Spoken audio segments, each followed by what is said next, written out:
Important update about YouTube playlists. Hey everyone. We've received many messages asking why our YouTube playlists aren't showing up. Do we create YouTube playlists? Yes, we absolutely do. So why can't you see them? Honestly, we're not sure.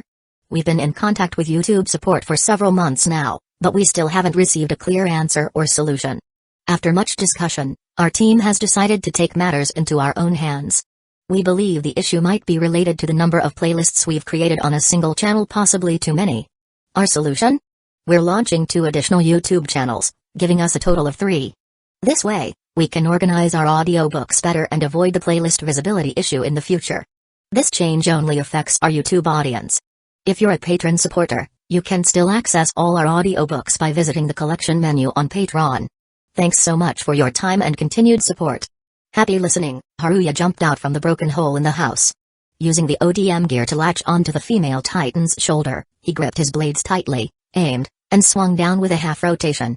At the same time, noticing the ambush, the female titan turned, dragging Haruya with her. Losing control of his body, Haruya's aim went awry. Instead of hitting his target, he severed the female titan's left tendon. Her left arm hung limply, leaving only her right arm functional. To avoid being caught, Haruya immediately used his hooks to latch onto a nearby building, pulling himself away to create distance. Almost simultaneously, the female titan swung her right arm. Boom. The building was smashed, and Haruya dodged while using the ODM gear to move to another spot. He was shocked by the female titan's reaction speed, too fast. Is this the legendary sharpness of a warrior? Her left foot crushed the ground with a loud boom, giving Haruya no time to catch his breath. Damn it. The female titan closed the distance in an instant. With her left arm temporarily disabled, now was Haruya's chance to strike. Once she regained the use of both arms, she would become even more troublesome. Jumping off the building, Haruya used his hooks to latch onto the nearest structure, pulling himself toward it. He saw the female titan lifting her right foot. He retracted the hooks immediately. Too slow. Boom. The ground cracked as Haruya's left ODM wire was pinned down. Losing his balance, he fell toward the ground while the female titan reached for him. Cutting the left wire, Haruya fired the right one into the female titan's shoulder. This was Haruya's desperate gamble. This time, he aimed for the female titan's eyes. Twisting his body midair to dodge the female titan's right arm, Haruya appeared in front of her eyes in an instant. Suddenly, the female titan closed her eyes and then... boom. She headbutted him. Ugh. Haruya was sent flying, crashing into a deserted house. The impact caused a sharp wooden plank to pierce his abdomen, and his left arm was broken. The intense pain and injuries made Haruya spit out a mouthful of blood. The steam from the female titan's left shoulder dissipated, indicating she had recovered. She glanced at Haruya and then began walking toward Ren. Wait! Haruya shouted with all his might. Wait! Annie! The female titan actually stopped. Haruya could feel her body tremble slightly. This was Haruya's first and only chance to be alone with the female titan. Otherwise, Haruya couldn't think of any other scenario where he could face her alone, unless he deliberately invited her. But that possibility no longer existed. The female titan walked toward Haruya, crouching down to examine him. Listen. Ignoring Haruya's words, the female titan raised her right foot and, without hesitation, stomped down on Haruya. Boom. The building's debris was blown away, and a massive amount of steam erupted. The female titan stepped back, startled by the sudden change. I told you to wait. Haruya, standing behind the black titan's arm, spoke. Then, noticing something amiss, the result of Haruya's titan transformation was just one arm? Chapter 14, The Fierce Battle and the Titan Tide. Flashback. Most people tend to recall past events in moments of crisis, which is commonly known as life flashing before your eyes. But what exactly is the origin of this life flashing before your eyes? It actually refers to a traditional Chinese toy, a type of lantern often seen during festivals like Lantern Festival and Mid-Autumn Festival. A candle is lit inside the lantern, and the heat generated creates airflow, causing the lantern's axis to rotate. Paper cutouts are attached to the axis, and the candlelight projects their shadows onto the screen, creating the illusion of moving images. Since these lanterns often depict ancient warriors on horseback, the rotating images make it seem as if the figures are chasing each other. In other words, at the moment of death, memories of the past replay in one's mind like a lantern's rotating images.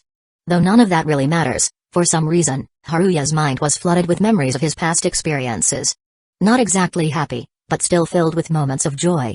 The fellow enthusiasts he met at comic conventions, the friends he stayed up all night lining up with, the young man who frequented the arcade, and the unlucky guy who always looked frustrated in front of the Gaka machine.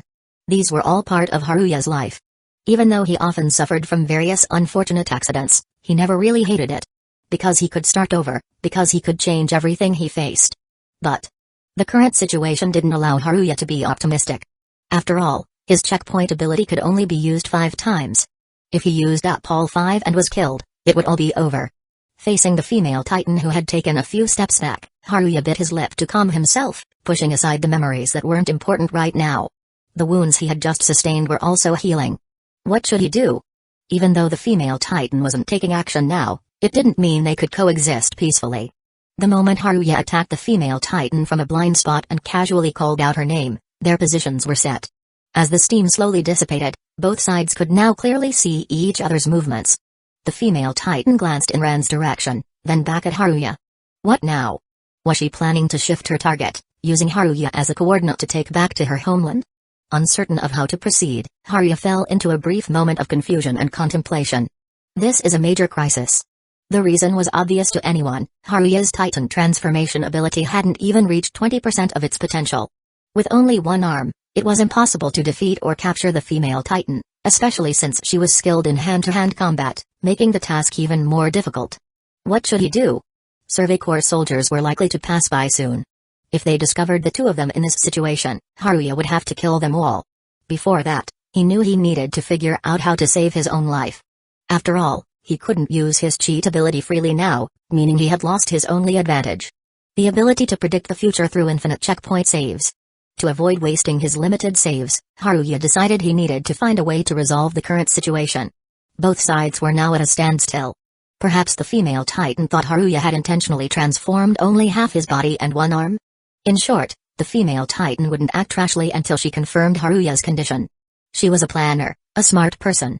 To shift the balance between them, she wouldn't act recklessly. Not only was the female Titan wary of Haruya, but she herself had also sustained some injuries. When she had stomped on Haruya earlier, his armored Titan arm had blocked her, shattering her right foot. The front half of her foot was now a bloody mess, slowly healing. Though Haruya had thought about all this, only about 10 seconds had passed. If the two of them started fighting, it would definitely attract the attention of those nearby, which would be bad for both Haruya and the female Titan. His target was the female Titan, and the female Titan's target was Ran. Haruya suddenly realized the connection between them. If he could gain Ran's trust and lead him to a secluded place, he might indirectly lure the female Titan there as well. No, that assumption wouldn't hold. The reason was simple: Haruya couldn't possibly lead Ran away alone. This fragile piece was shattered in the next moment as the female Titan charged at Haruya. This isn't following the script at all. Haruya felt the ground shake as the fully recovered female Titan swung her fist at him. Raising his right arm as a shield, his armored arm, now cooled down after the earlier rest, took the brunt of the female Titan's punch. Boom. Thud. It wasn't just one attack, but 2 consecutive strikes. As the female Titan hit Haruya, her left foot kicked his Titan body, sending him flying. In midair, Haruya's senses became disoriented. The next moment, his back slammed into a wooden wall, breaking through it and crashing onto a shoe rack in the entrance hall. The already decayed shoe rack instantly shattered. Breathing became difficult, his head spun, and pain shot through his body. Even though his injuries were healing, Haruya, still unaccustomed to this body and its abilities, couldn't perform at his best. Having landed a successful hit, the female Titan didn't hesitate and pressed her advantage. She crashed through the fence, sending dirt flying. Spotting Haruya in the rubble, she clenched her fists and brought them down on him. Damn it! Haruya shifted his body, and his half-formed Titan body responded to his command. His armored right arm swung up to block. Boom! The female Titan's fists collided with Haruya's arm, and at the point of impact, shards of crystal reflected the sunlight. Hardening? It seems the armor granted by the supreme deity was even tougher than Haruya had imagined. The ground beneath them caved in significantly, the pressure causing half of Haruya's Titan body to sink into the earth, part of it crushed. His abdomen was pinned, making it hard to breathe, and his head had taken a severe blow. I'm going to die, I'm going to die, I'm going to die. Until now, Haruya had never feared death.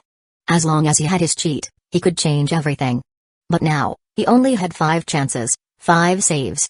Once they were used up, there would be no more opportunities to start over. Damn it.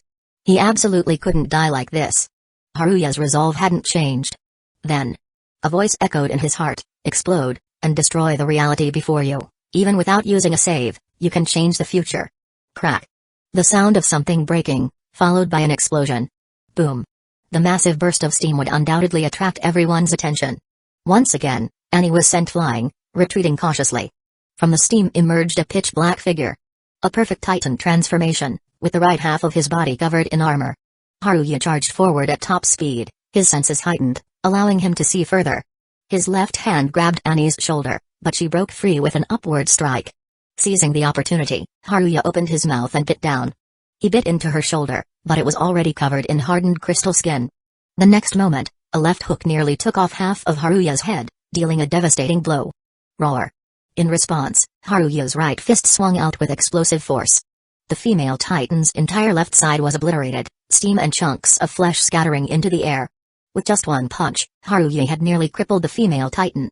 His muscles tensed, his limbs burned, and a blow to his head had completely robbed him of his vision. But Haruya still clung to the female Titan's shoulder, raising his right fist again. The black fist came down, but the female Titan dodged by tilting her head. Unable to see, Haruya swung wildly. No, this won't work. If he killed the female Titan here and was discovered by the Survey Corps, it might still count as a failure. Thinking this, Haruya stopped, only to be kicked away by the female Titan. Haruya cancelled his Titan transformation midair.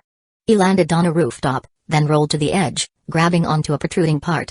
Slowly, he stood up from the ground, and the female Titan, now watching him, saw that he had cancelled his Titan transformation. The female Titan's left side was enveloped in steam. She slowed her pace and changed direction. Without paying further attention to Haruya, she began to run toward Ren. The reason Haruya had gained the upper hand was likely due to the element of surprise. In their next battle, it wouldn't be so easy. Less than 2 minutes later, Armin and the others passed by, giving Haruya a horse they had found along the way. If the fight had continued, they might have been discovered, leading to an ambush by the Survey Corps. In Haruya's view, the condition for mission success was, Nanbu Haruya captures the female Titan and successfully takes her away. That was the proper procedure and result of capturing someone. Haruya didn't believe the Supreme Deity would give him a simple task.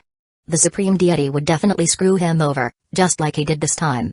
After regrouping with Armin, Jean, Reiner, and Historia, the instructor ordered everyone to guard the entrance to the giant forest, preventing other Titans from entering. Telling us to dismount and guard this place, to stop Titans from entering the forest, without even an explanation. If that guy weren't the instructor, no one would listen. Stop complaining, Jean. What's your plan? My plan? I'm just venting. What I need to do is follow orders and stop Titans from entering the forest. So, we don't need to engage them, right? A 5-meter abnormal Titan ran toward them, and everyone watched as it stopped under the tree, looking up at them. The two finished their conversation, and Jean used the ODM gear to reach Haruya. Why are your clothes torn up, but you don't have any serious injuries? My horse got sick on the way and threw me off. That's serious? That's one of the routes the female Titan took. You didn't run into her, did you? No, by the time I got there, everyone had already sacrificed themselves. I see. Jean, gripping his blade, looked at the Titan below. You're pretty lucky. I think so too. If I can keep surviving. In reality, it wasn't good luck, but sheer bad luck.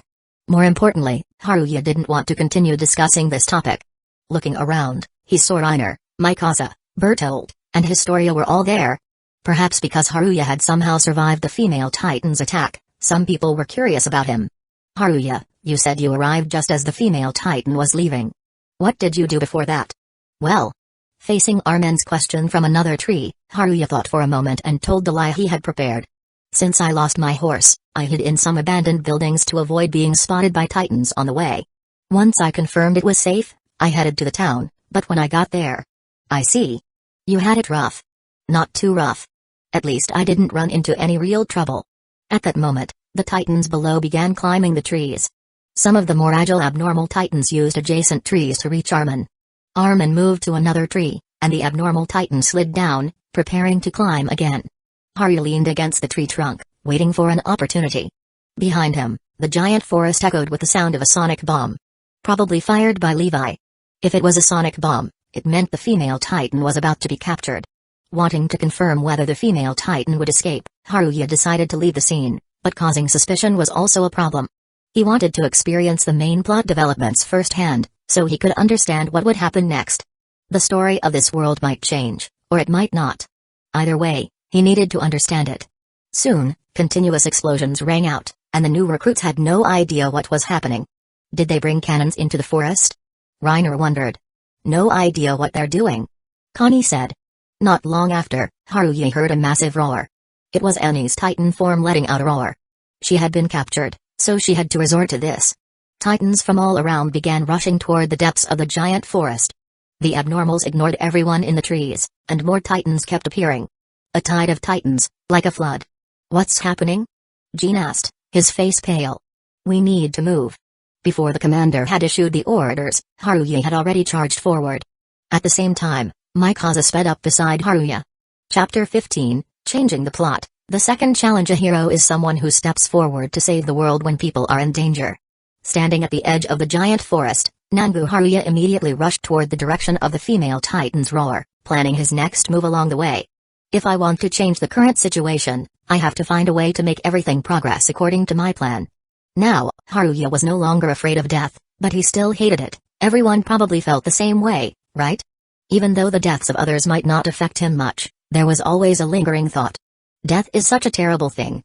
If he could prevent others from dying in front of him, Haruya would do everything in his power to stop it.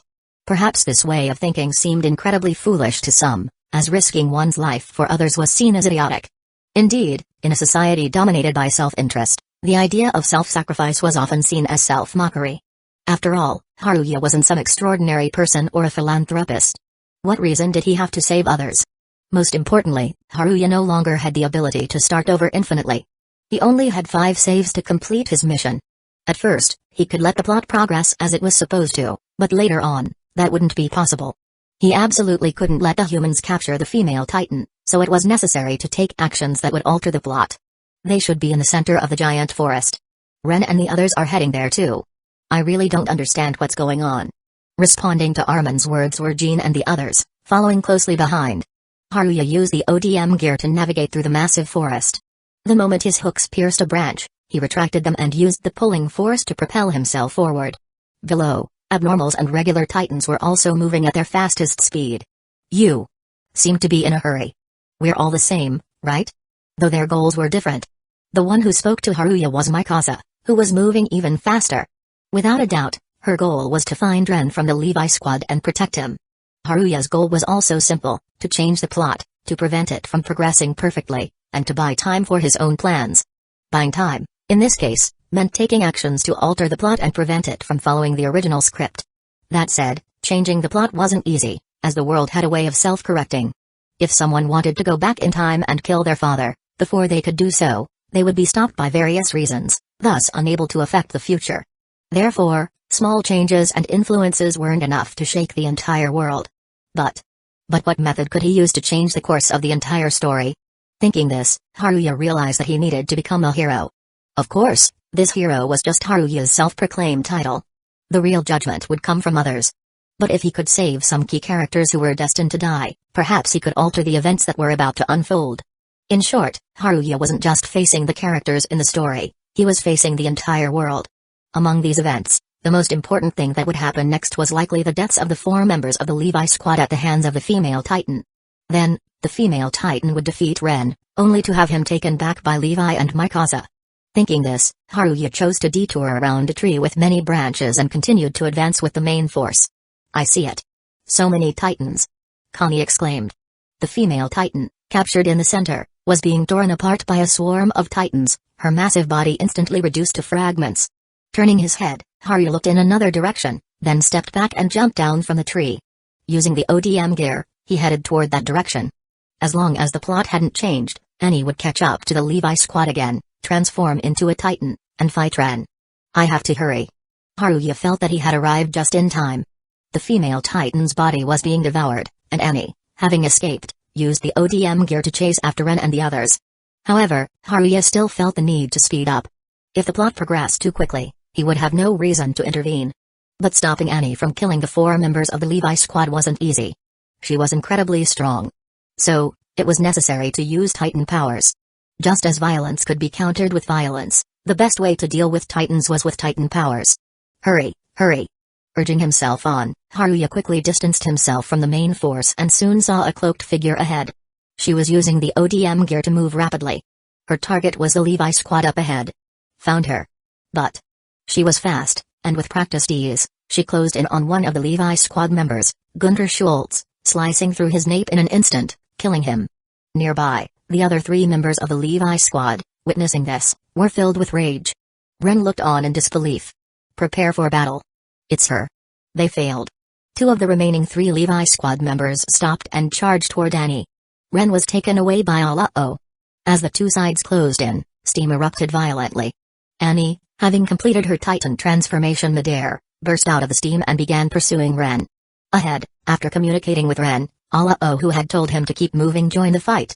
The 3 members of the Levi squad began attacking the female Titan. Eld acted as the decoy, luring the female Titan into attacking, creating an opening. Petra and Alao used their ODM hooks to pierce the female Titan's eyes, then worked together to destroy her vision. They succeeded. With her vision destroyed, the female Titan leaned against a giant tree trunk. The 3 began planning their next move. With her eyes destroyed, the female Titan would need about a minute to recover her vision. So, they had to kill her within that minute to avenge their comrades. Watching the scene unfold, Haruya detoured from the side and began his plan. On the other side, the 3 members of the Levi squad had already begun their second round of attacks. 2 of them sliced through the muscles of the female Titan's shoulders, preventing her from protecting her nape. Then, they cut the muscles of her neck, exposing her nape. Eld was the first to attack, flying directly toward the female Titan's neck. Haruya saw this and, with his titanized right hand, grabbed a large branch and hurled it toward Eld. Flying at high speed, the branch struck the wire of Eld's ODM gear, causing him to fall from the air and forcing him to retreat. The next moment, the female Titan opened her right eye. What's going on? Did the Titan prioritize healing one eye? Eld. Watching from behind, Petra was shocked by what had happened. Petra. Adjust your stance. Alao shouted. The female Titan ignored Eld, who had been affected by the branch, and charged at Petra at top speed. She raised her right foot and kicked toward Petra. The speed was incredible. Petra watched as death approached. Then, boom. Something hard collided with a female Titan's foot. Haruya in his Titan form grabbed Petra midair and ran to the side. Crushing the ground, smashing through trees, and leaping with great force. Haruya, in his Titan form, jumped at least 20 meters into the air, reaching out to grab Alao, who was also in midair. A black Titan? Damn it, let go. Ignoring Petra and Alao's shouts, Haruya carried them as he ran in another direction. He could feel the female Titan's presence behind him, but she was more focused on Ren ahead than on Haruya, this unexpected variable. Without paying attention to what was happening behind him, Haruya felt he had achieved his goal by saving the 3 doomed characters. Assuming Eld, who had retreated, didn't do anything reckless, of course. Arriving at a secluded spot, Haruya set the 2 struggling individuals down. The armor on his body also disappeared, returning him to his normal Titan form. By the way, Haruya had caught a glimpse of his Titan form in a small pond in the forest earlier. It wasn't too bad. A muscular, inverted triangle-shaped Titan. After setting the 2 down, they immediately used their ODM gear to fly up into the trees, watching Haruya warily. Raising his right hand in a peace sign, Haruya nodded and then headed in another direction. Among the 2 confused individuals, Petra shouted, "Even though I'm not sure if this counts as you saving us, or if you saw through the female Titan's trap, you are human, right?" So, hearing Petra's question, Haruya turned around and nodded. "Then can you tell me your name? Why are you hiding?" she asked. Haruya shook his head. "Hey Petra, this guy is dangerous. You saw it too, right?" The female Titan kicked him, and he was completely unharmed. "I know." As the 2 talked, Haruya left the scene. There was no need to waste any more time here. In his Titan form, Haruya ran through the giant forest, each step covering a great distance. By the way, aside from his inverted triangle-shaped body, Haruya's Titan form was also bald, with black lightning-like markings around his eyes. Continuing to run, he stopped using his Titan form midway and switched to the ODM gear to continue his journey. After all, if he encountered Survey Corps members along the way, a fight would inevitably break out. The plot should have been altered by now since he had saved the characters who were supposed to die. Although many others hadn't been saved, Haruya could only do so much. By choosing to save some, others would inevitably die. As Haruya pondered this, he noticed the situation ahead. There, the female Titan who had been chasing Ren had stopped. On the tree trunk beside her, Levi stood. Where was Mikasa? Where was Ren? On the ground, the female Titan with her leg tendon severed waited for her recovery. Haruya didn't stop. Instead, he positioned himself on a nearby tree trunk, waiting for the right moment. At this moment, Ren and Mikaze appeared in his field of vision. The two were fleeing toward the exit of the giant forest. The plot had changed. Now, Levi began his attack before the female titan could regain her mobility. Piercing the tree trunk behind the female titan, Levi held a blade in his right hand and another in his left, spinning in the air. To protect her nape, the female titan used her left arm to block while her right hand grabbed toward Levi. Using two blades to spin and slash, Levi's incredible speed left multiple wounds on the female titan's right arm. Haruya jumped down from the tree trunk and used the ODM gear to close in on the female titan. Both the female titan and Levi noticed Haruya. As he flew through the air, Haruya shouted, "Watch out for her left hand." Levi used the ODM gear to change direction. As expected, the female titan swung her left arm, which she had been using to defend, toward Levi. "I can see it." Levi continuously used the ODM gear to change direction, bypassing the female titan's left arm and closing in on her nape. At the same time, Haruya flew in, his dual blade severing the tendons of the female titan's right arm, rendering it unable to attack. Boom. Crack. Levi's blade struck the hardened skin on the female titan's nape and shattered. The attack had failed. As the two passed each other, Levi's gaze fell on the female titan's feet. "Is he indicating that my feet are about to recover?" Thinking this, the female titan suddenly stood up, her body swaying slightly. Having prioritized healing one foot, the female titan swung her left arm. To avoid being hit, the two used their ODM gears to change their trajectory. The next moment, roar! An ear-splitting roar signaled a major change in the plot. Titans suddenly emerged from the shadows of the forest, including a large number of abnormals. Using one foot, the female titan leaped up, grabbed a tree trunk, and charged forward, attempting to catch up to Ren and the others who were about to leave the forest. "Hey! You're the new recruit Erwin mentioned, right? Don't let her leave the giant forest. Otherwise, even I won't be able to suppress her on flat ground." "Yes."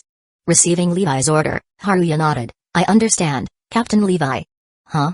Levi wanted to comment, but, never mind. He said. Looking at the female titan ahead, Haruya and Levi charged forward together. Haruya began his collaboration with humanity's strongest soldier. Chapter 16, Cooperation with humanity's strongest. Sudden changes: don't attack from the side, and don't aim for the female titan's nape. She has the ability to harden parts of her skin. Understood. Let's start with other areas first. After responding to Levi, Haruya closed the distance with the female titan alongside him. He noticed that the female titan's stamina was running low, as her running speed had significantly decreased compared to before. Seizing this opportunity, Haruya believed the best approach was to destroy the tendons in her legs, rendering her immobile and achieving their goal. They were only a few hundred meters away from exiting the giant forest. Ren and Mikaze were still ahead, about to be caught. Now, upon hearing Levi's command, Haruya immediately charged forward, using his ODM hooks to pierce the female titan's back. Since the female titan was running, Haruya's speed increased as well, propelling him toward her back. Sensing the impending attack, the female titan slowed down slightly. As Haruya flew toward her, she raised her left arm and swung it backward. To avoid the attack, Haruya used his right hook to latch onto a tree, then swung back toward the female titan. Unlike Haruya's approach, Levi's movements were more precise and decisive. Facing the female titan's attempt to block with her arm, Levi's spinning blade sliced through her fingers. So fast. Even with her hardening ability, she couldn't react in time. While marveling at Levi's speed, Haruya saw that Levi had already used his ODM gear to close in on the female titan's heel. At that moment, hardened skin appeared where Levi intended to strike. As Levi attacked, Haruya noticed an opening in the female titan's defense. To protect her heel, she had likely left her nape exposed. In short, if they could subdue the female titan here and capture Annie, that might be mission success. Thinking this, Haruya immediately took action. Mimicking Levi's grip on his blades, he confirmed his target and used his ODM gear to pierce the female titan's shoulder, then quickly flew toward her. "Idiot! It's a trap!" Levi shouted. Suddenly, the female titan's left eye, hidden beneath her hair, moved, locking onto Haruya. Realizing the change, Haruya tried to escape using his ODM gear, but the female titan leaped into the air, causing him to lose balance. Damn it! In his field of vision, the female titan's right fist swung toward him in midair. Death was imminent. Using a save seemed to be his only option now. Just as Haruya thought this, someone collided with him. Levi quickly flew to Haruya's side, pushing him away and taking the brunt of the female titan's attack. Fortunately, Levi moved with the force of the blow, avoiding the full impact. Haruya was sent flying, and Levi crashed into a tree trunk. He immediately stood up, frowning as he dodged the female titan's follow-up attack. "I told you. Don't aim for the nape." "Sorry. Damn brat, you're way too reckless." Levi's body was slightly tilted, clearly indicating that his leg had been severely injured. This gave Haruya a bad feeling. This was part of the original plot, except Haruya had replaced Mikaza's role. Could it be that everything he did was gradually bringing the plot back on track? Many people had probably watched Sword Art Online. Just like how skill corrections worked in SAO, Haruya guessed that his actions were being corrected by the world to fit the original plot. In simpler terms, everything he did would subtly influence the story, steering it back toward the original script. This wasn't something to admire, as Haruya's enemy was essentially the entire world. With Levi's leg now injured, the only option was to reload a checkpoint, right? He couldn't let the plot progress like this, or all his previous efforts would be wasted. Although Haruya had considered transforming into a titan now to capture the exhausted female titan and pull Annie out, what if Ren also transformed? If Haruya got entangled with Ren, and the main force arrived, both he and Annie could be captured as traitors. In that case, he would have to waste another save, which Haruya didn't want to do. Taking risks to achieve victory was the right approach, but blindly believing in his current strength was a mistake. To be safe, he decided to reload a checkpoint to prevent Levi from getting injured. Haruya made his decision. Checkpoint, reload, remaining saves, for the surroundings hadn't changed much. In front of Haruya, he saw Levi attempting to slice through the female titan's leg muscles. To prevent her mobility from being compromised, the female titan used her hardening ability, instantly hardening the skin on her leg. Levi's blade shattered upon impact. The broken blade reflected the sunlight, and Haruya used this as a signal to move to the female titan side using his ODM gear. Since Levi had successfully drawn the female titan's attention, Haruya needed to find a way to damage other parts of her body. The goal wasn't to defeat the female titan, but to slow her down, allowing Ren and Mikaza to escape. Of course, the best outcome would be to deal with the female titan within the forest. But Haruya paused mid-movement. Misfortune struck. Huh? The gas canister of his ODM gear let out a loud hiss as all the gas was suddenly depleted. Without the gas, the ODM gear was useless. As a result, Haruya, who had been relying on the momentum from his previous swing, began to sway in midair. The next moment, the female titan's right fist came at him again. "What are you doing?" "This." Haruya was once again pushed away by Levi. Levi quickly flew to Haruya's side, pushed him away, and took the female titan's attack. Fortunately, he moved with the force of the blow, avoiding the full impact. "Damn it, out of gas?" "Why yes." Leaning against a tree trunk, Haruya gasped for breath. This is such a scam. He had used a save to change casualty, but Levi still got injured. Could it be that the fate involving a key character like him was hard to alter?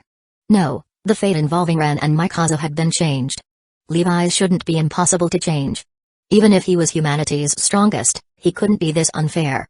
What a waste. Watching the female titan run off again, Haruya no longer felt like using his cheat here. If he encountered such misfortune again, it would likely trigger the flag for Levi's injury, rendering his efforts useless. "You should stay here. Without gas, you can't do anything." Levi didn't say much else. He simply jumped off the tree trunk and chased after the female titan. Haruya could only hope that the original plot wouldn't unfold here. After all, the scenario where Ren transforms, gets defeated by the female titan, and is then rescued by Mikaza and Levi shouldn't happen so easily, right? The female titan was now facing 3 opponents, Ren, Mikaza, and Levi. None of whom were pushovers. Huff, huff, huff. Breathing in the forest air, Haruya knew that the Survey Corps main force was likely still fighting some titans further back. Everything had been going relatively smoothly, but now because of this misfortune, everything was falling apart. It seemed impossible for one person to control the entire plot's development. No, it was just extremely difficult. That was probably why the annoying Supreme Deity had made such a deal with him. Even with Titan powers, the mission wouldn't become much easier. "I'm so unlucky," Haruya muttered aloud as he looked ahead. Suddenly, he heard the female titan roar again. Roar. After roaring, the female titan immediately cancelled her titan transformation and fled into the forest on the right. Levi chased after her. Why did she do that? The abnormal and regular titans in the giant forest would gather here, but by cancelling her titan transformation, she would no longer be a target. This meant, is she trying to make all the titans attack the humans in the giant forest?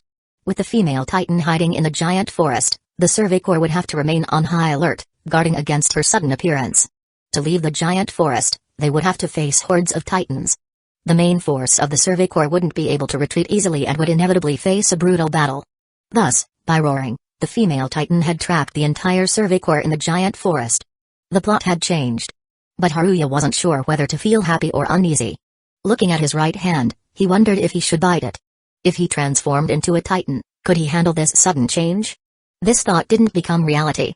Through the gaps between the towering trees of the giant forest, Haruya saw a signal flare rising high into the sky. The color of the flare indicated a retreat. Had Ren and the others regrouped? Was that why the female titan had roared, signaling the Survey Corps to ignore her? Regardless of the female titan's intentions, Haruya knew it was time to make his move. Chapter 17, The Enemy of Humanity. The meaning of the retreat signal flare was clear to everyone. However, facing the female titan's actions of luring more titans, a forced retreat would result in even greater losses. Additionally, the Survey Corps still needed to recover wagons, equipment, and firing devices, which would undoubtedly take more time. Thus in Haruya's eyes, this retreat signal seemed reckless and hasty. However, since only Erwin could issue the retreat signal, he must have had his own plan rather than giving orders arbitrarily. The main force is behind us. Ren and Mikasa are at the exit of the giant forest ahead. The female titan reverted to human form and entered the woods on the right, and Captain Levi chased after her. That's probably the current situation. Sighing again, the now rested Haruya stood up on the tree trunk. He wondered if Levi had already caught up to Annie. If Annie found herself in a dangerous situation, especially facing Levi, she would undoubtedly use her titan powers. Looking up at the sky, Haruya decided that once he confirmed the presence of steam, he would immediately head in that direction. The main force could leave, but Haruya wasn't willing to give up just yet. There had to be another opportunity, another choice. In fact, there was one last desperate method, but if it failed, he would have to waste another save. As he had thought before, it involved transforming into a titan, taking Ren away, and luring the female titan to chase him. Maybe I should just forget it. While this plan could potentially complete the mission, the risks were too great. It would be easier to just wait and see. But it's strangely quiet now. The main force behind them was probably engaging the titans. The reason it seemed so quiet was likely because they were all standing in the trees, not participating in the battle. But if that were the case, they wouldn't be able to recover the deployed equipment. It all depended on Erwin's choices. Removing his ODM gear, Haruya knew it was now useless. He would have to wait for rescue. Recalling the direction the signal flare had been fired, toward the left, the main force would likely head left and might not pass through here. This is troublesome. Haruya set aside the ODM gear. If no one came to rescue him, he would have to find a way back on his own. Traveling alone without a horse across the entire area was impossible. Unless he used his titan powers. But if he transformed into a titan, he would probably be discovered before reaching the walls, wasting all his time. Praying that someone would pass by, Haruya sat back down on the tree trunk. Right now, he didn't want Annie to be captured. In other words, his only chance was when Ren and the titanized Annie were fighting. Haruya would suddenly appear, defeat the exhausted pair, and take Annie away.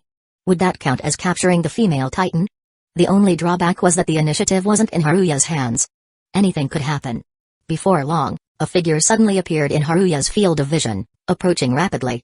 Gripping his blades, Haruya prepared for battle, but the figure stopped on a tree trunk not far away. It was Captain Levi. Wait here. I'll send someone for you. Understood, Captain Levi. Did you capture the female titan? She got away. Levi looked extremely serious, his expression as if he would devour any titan he saw. It seemed Annie was quite skilled with the ODM gear, at least enough to escape from an injured Levi. Watching Levi head back into the forest, Haruya sat down to wait for rescue.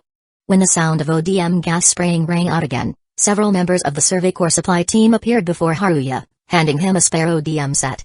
The main force is heading to the left area. There are reserve horses and wagons there. New recruit. Hurry up. Understood. Following the three supply team members ahead, Haruya recalled the upcoming plot as they moved. Annie's identity as the female titan would be exposed by Armin, leading to a battle in the town. After a fierce fight, Ren would corner Annie, and as she tried to escape, Mikasa would sever her fingers, causing her to fall and be captured. Changing this plot would be difficult. Thus, Haruya planned to make his move at the last moment. Once Ren and Annie's battle ended, Haruya would find a way to take Annie away. That said, he had always felt uneasy about the mission, capture the female titan, because it wasn't clearly defined what counted as capture and what didn't.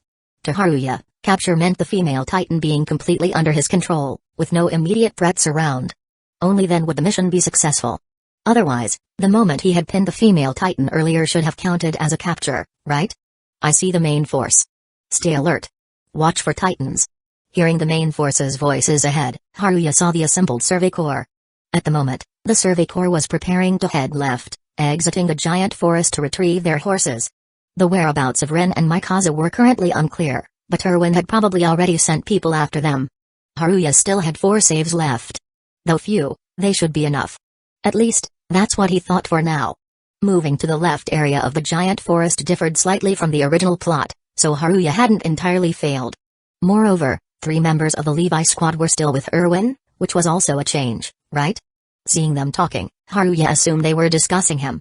For example, how he had forcibly taken them away from the battle and hadn't attacked them. It's great that we can finally return. Yeah, but this time. Did we fail again? Because of that female titan.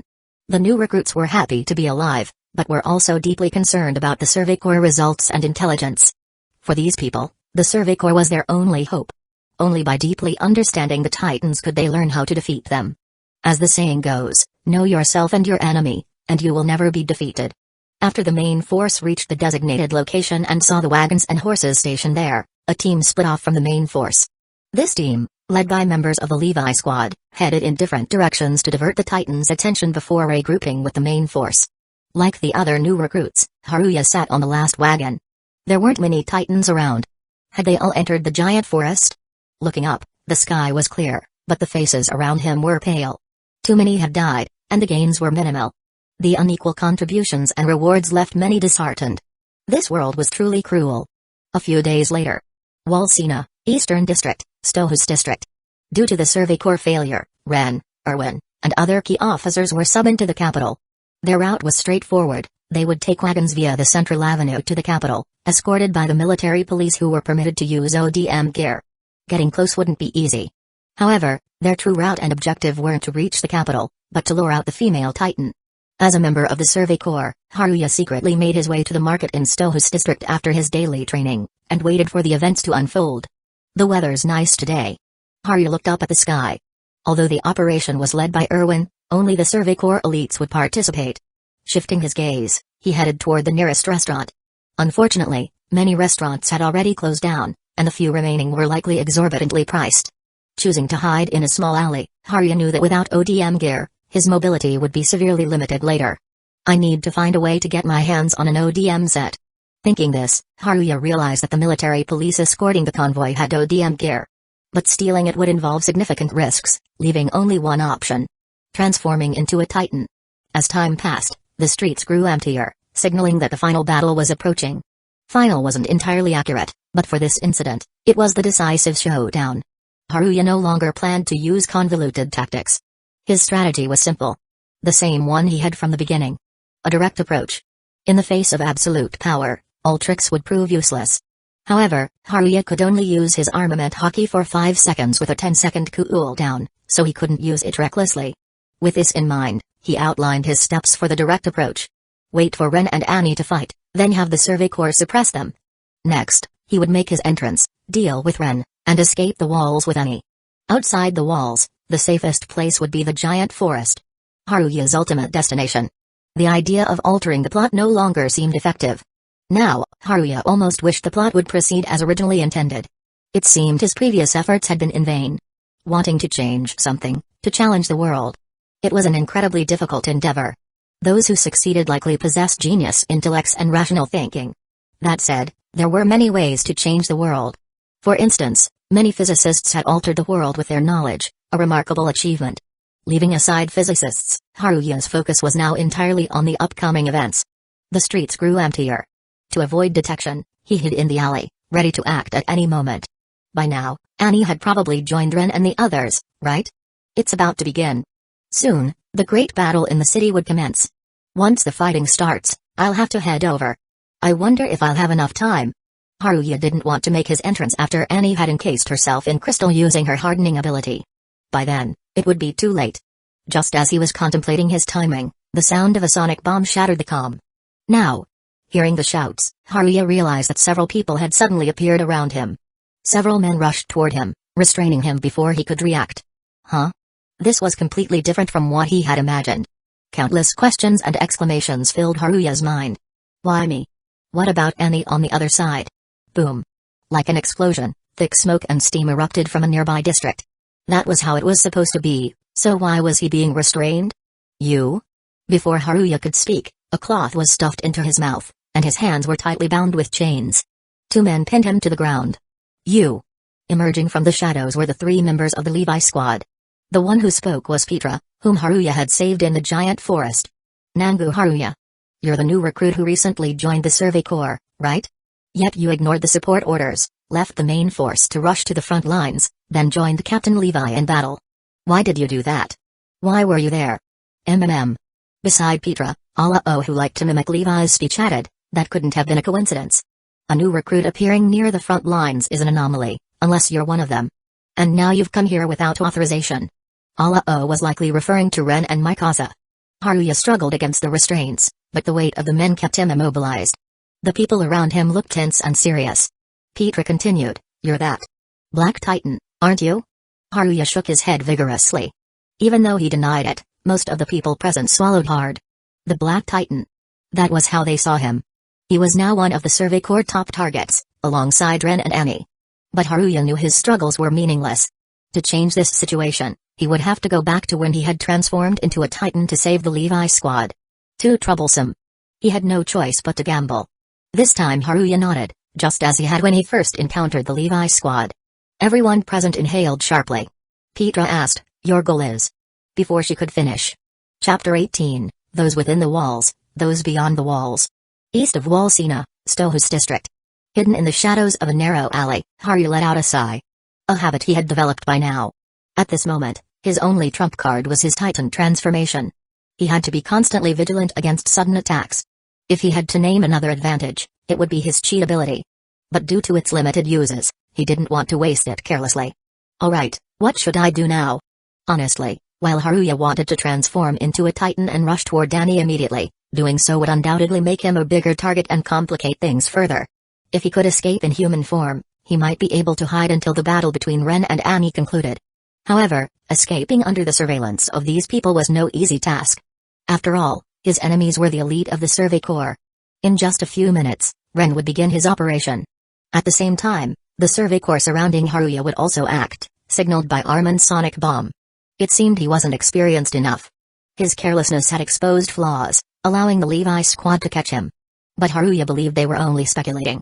There was no way they could be 100% certain he was the Black Titan. Calming himself, he realized that although there were few pedestrians around, he could feel their gazes on him. Some deliberately avoided him. These people had clearly come prepared. If he transformed into a Titan now, those hiding with ODM gear would undoubtedly attack immediately. How can I escape with minimal risk? Haruya didn't want to kill these humans as a Titan. After all, he was just an ordinary person who disliked taking lives. Of course he wasn't a saint either.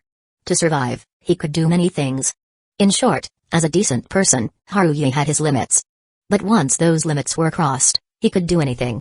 In this isekai, Haruya was supposed to be a minor character. Yet, now he had become the center of attention. Being in the spotlight wasn't bad, but it wasn't exactly pleasant either. Haruya was running in his Titan form. Taking deep breaths to steady himself, he suddenly heard a whistling sound from his left. Boom. A cannon shell. Unable to react in time, Haruya was struck in the left shoulder. His tough exterior was torn apart, muscles and bones shattered by the blast. Losing his balance, he grabbed a nearby tree with his right hand, steadying himself before continuing to run. Damn it. That momentary delay had allowed the three Levi squad members to catch up. Ignoring them, he pressed on with his plan. But the attacks kept coming. After the cannon blast, Haruya felt his body growing sluggish. Perhaps because his Titan body's senses had replaced his own, the loss of his left shoulder made movement awkward. Not dwelling on it, Haruya leaped again. Attack. The Survey Corps soldiers launched another assault. These people really don't know when to quit.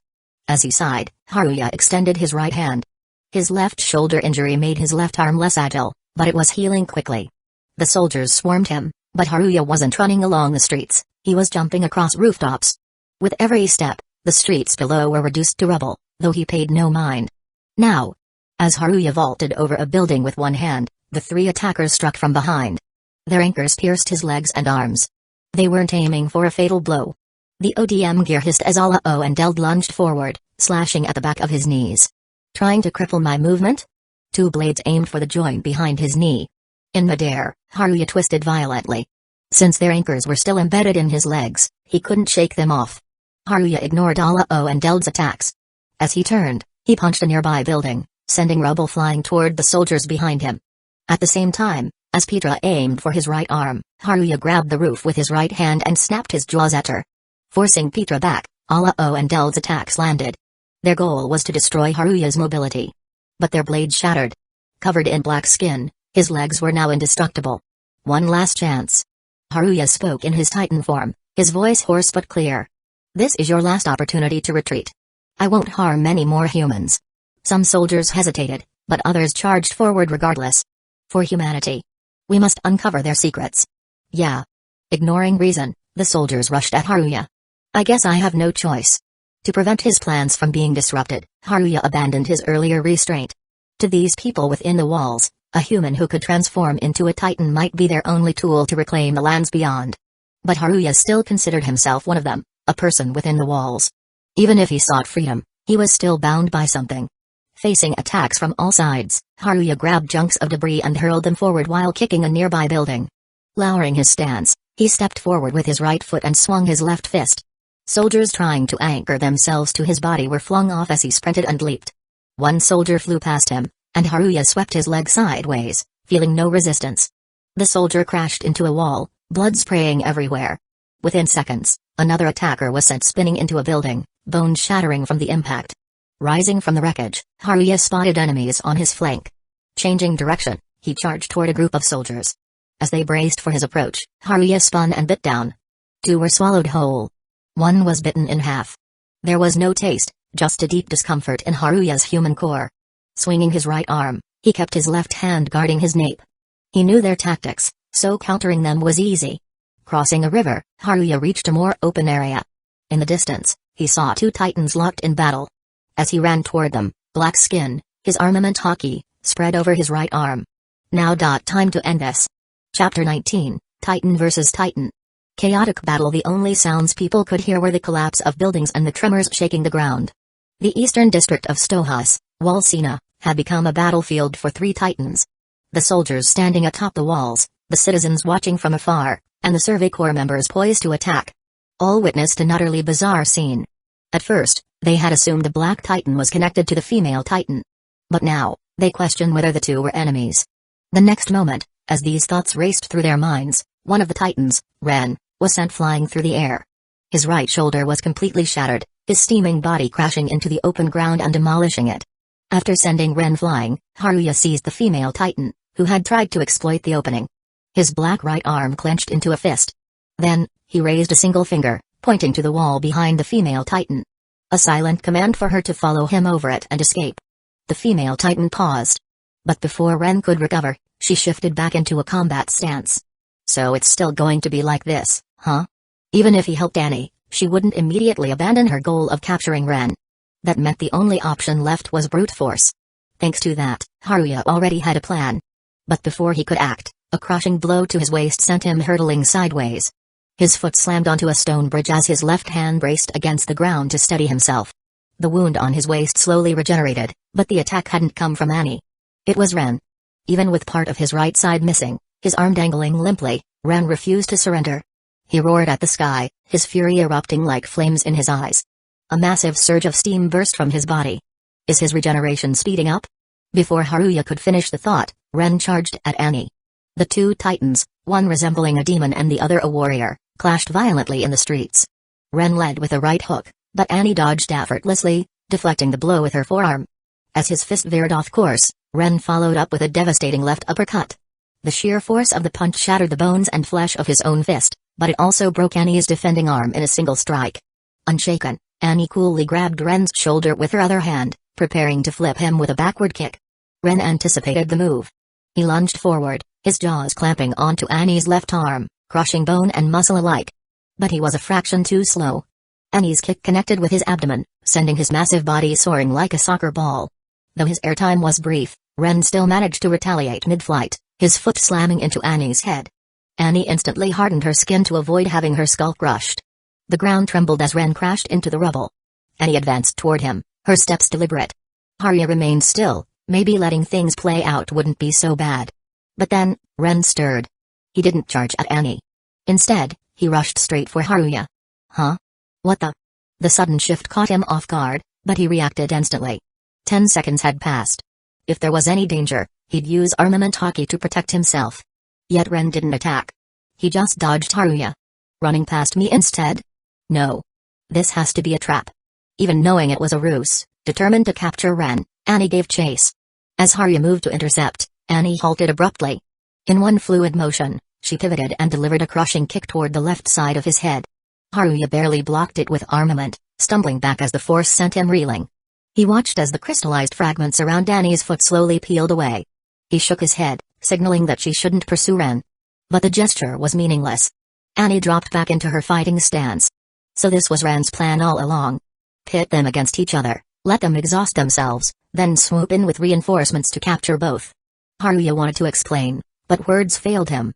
As Annie launched her second attack, he swiftly retreated. A building shattered under her kick, collapsing into rubble and debris. Should I force her to retreat? But if it took too long, Ren and the others would exploit the opening and capture them both. Haruya didn't want to waste another save.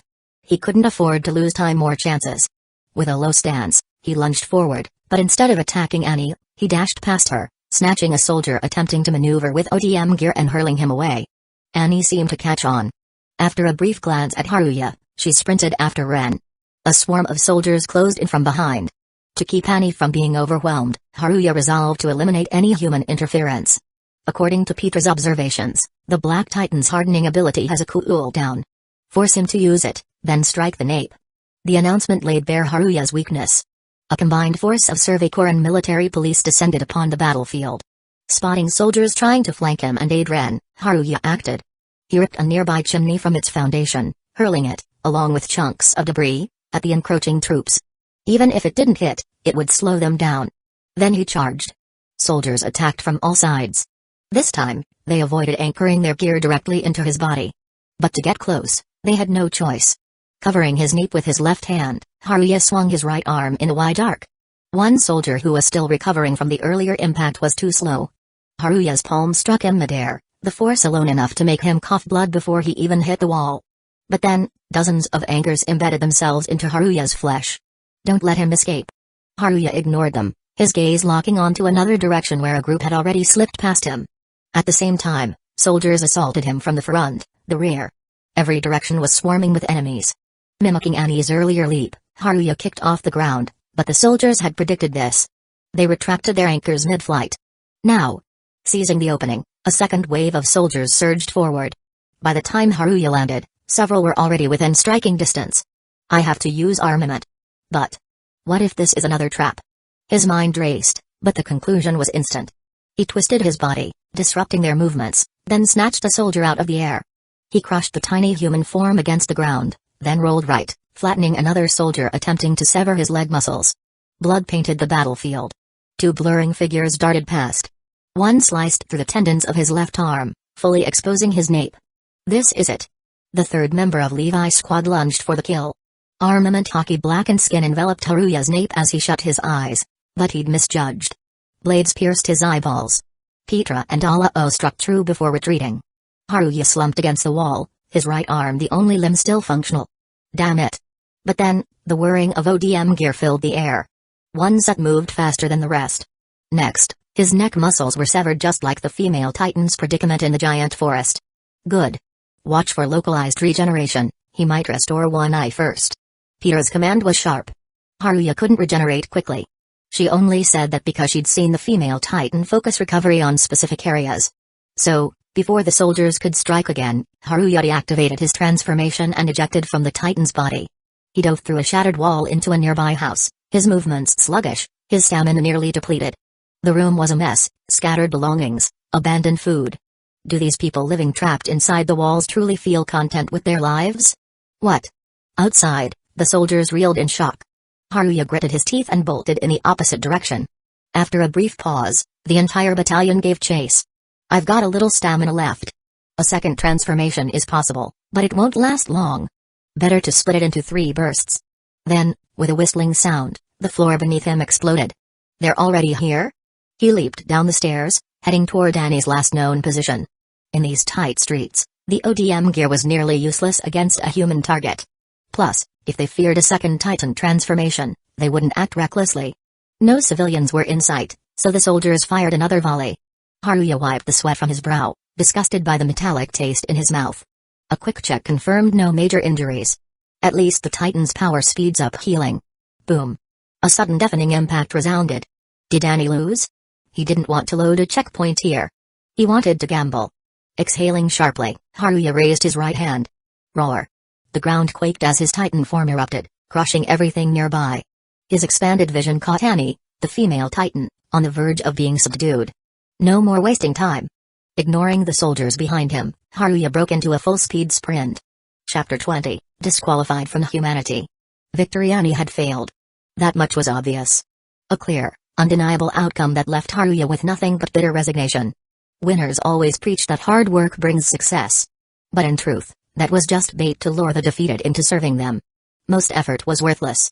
A person's true worth wasn't determined by effort, it was measured by how they elevated themselves through any means necessary. Haruya knew he was being toyed with by this damned world, by its cruel script. But instead of complaining, he chose to rewrite it. Ren and the Survey Corps had pinned down the female Titan, ready to drag Annie from her nape. To stop them, Haruya charged forward at full speed.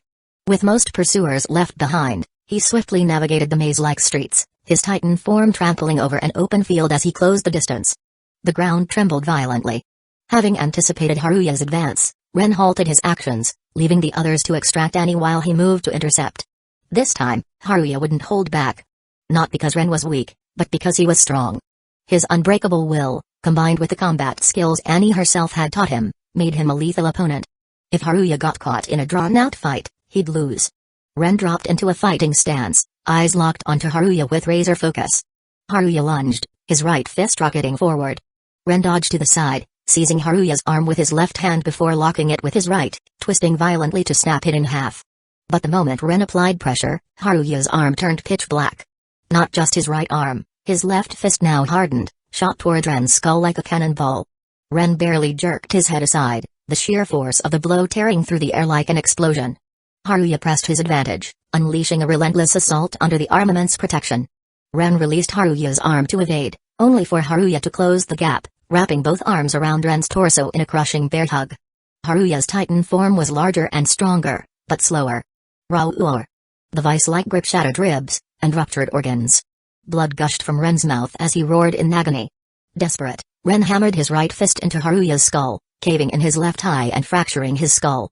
Haruya ignored the pain, tightening his hold. Ren's Titan body buckled inward, bones snapping under the pressure. Grea. Aiming for Haruya's throat, the Titan's weak point, Ren's jaw slammed shut. But Haruya smashed his forehead forward, shattering Ren's teeth in a spray of blood and enamel. Undeterred, Ren clawed at Haruya's mouth, trying to rip it apart, but he was too late. His Titan body had already been crushed beyond repair, Haruya's blackened arms reverting to normal. And then a blur shot past Haruya's vision. Ren. It was Mikasa. She soared through the air, her ODM gear carrying her at breakneck speed. Ren's Titan was in ruins, his lower torso severed, steam gushing from the wreckage. Haruya, now without armament, shielded his nape with his left hand while kicking rubble toward the Survey Corps still trying to extract Annie. The debris struck the female Titan's back, forcing a momentary pause. But Haruya couldn't relax. Mikasa was here. Even Armin had joined the fight. Slash. Blood sprayed as Haruya's left arm tendons were severed, his hand going limp, exposing his nape. The attacker? Mikasa. Damn it. Of course it's her. The fan-favorite waifu who never knew when to quit. Haruya let his arm hang uselessly, feigning injury while his right hand guarded his nape. He just needed to stall until his armament recharged. Mikasa struck again. Haruya spun, his foot shattering a flagpole mid-kick, sending it flying like a javelin. The open terrain made sneak attacks harder, but he still had to protect Annie. The original plan had failed. Now, his options were, fight head-on. Let fate decide. Don't let him reach the female Titan. Hanja's voice cut through the chaos, he's after her. 3 Titan shifters in one place. Unprecedented.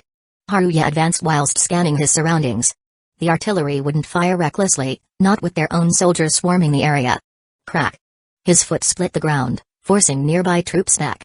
Then, the whir of ODM gear. Haruya spun and head-butted blindly. Thud. A soldier was sent sprawling, coughing blood. Mikasa seized the opening, diving from above, her blades aimed at Haruya's eyes. But Haruya hadn't forgotten her. His gaze had never left her or Annie. And now, she was his first target.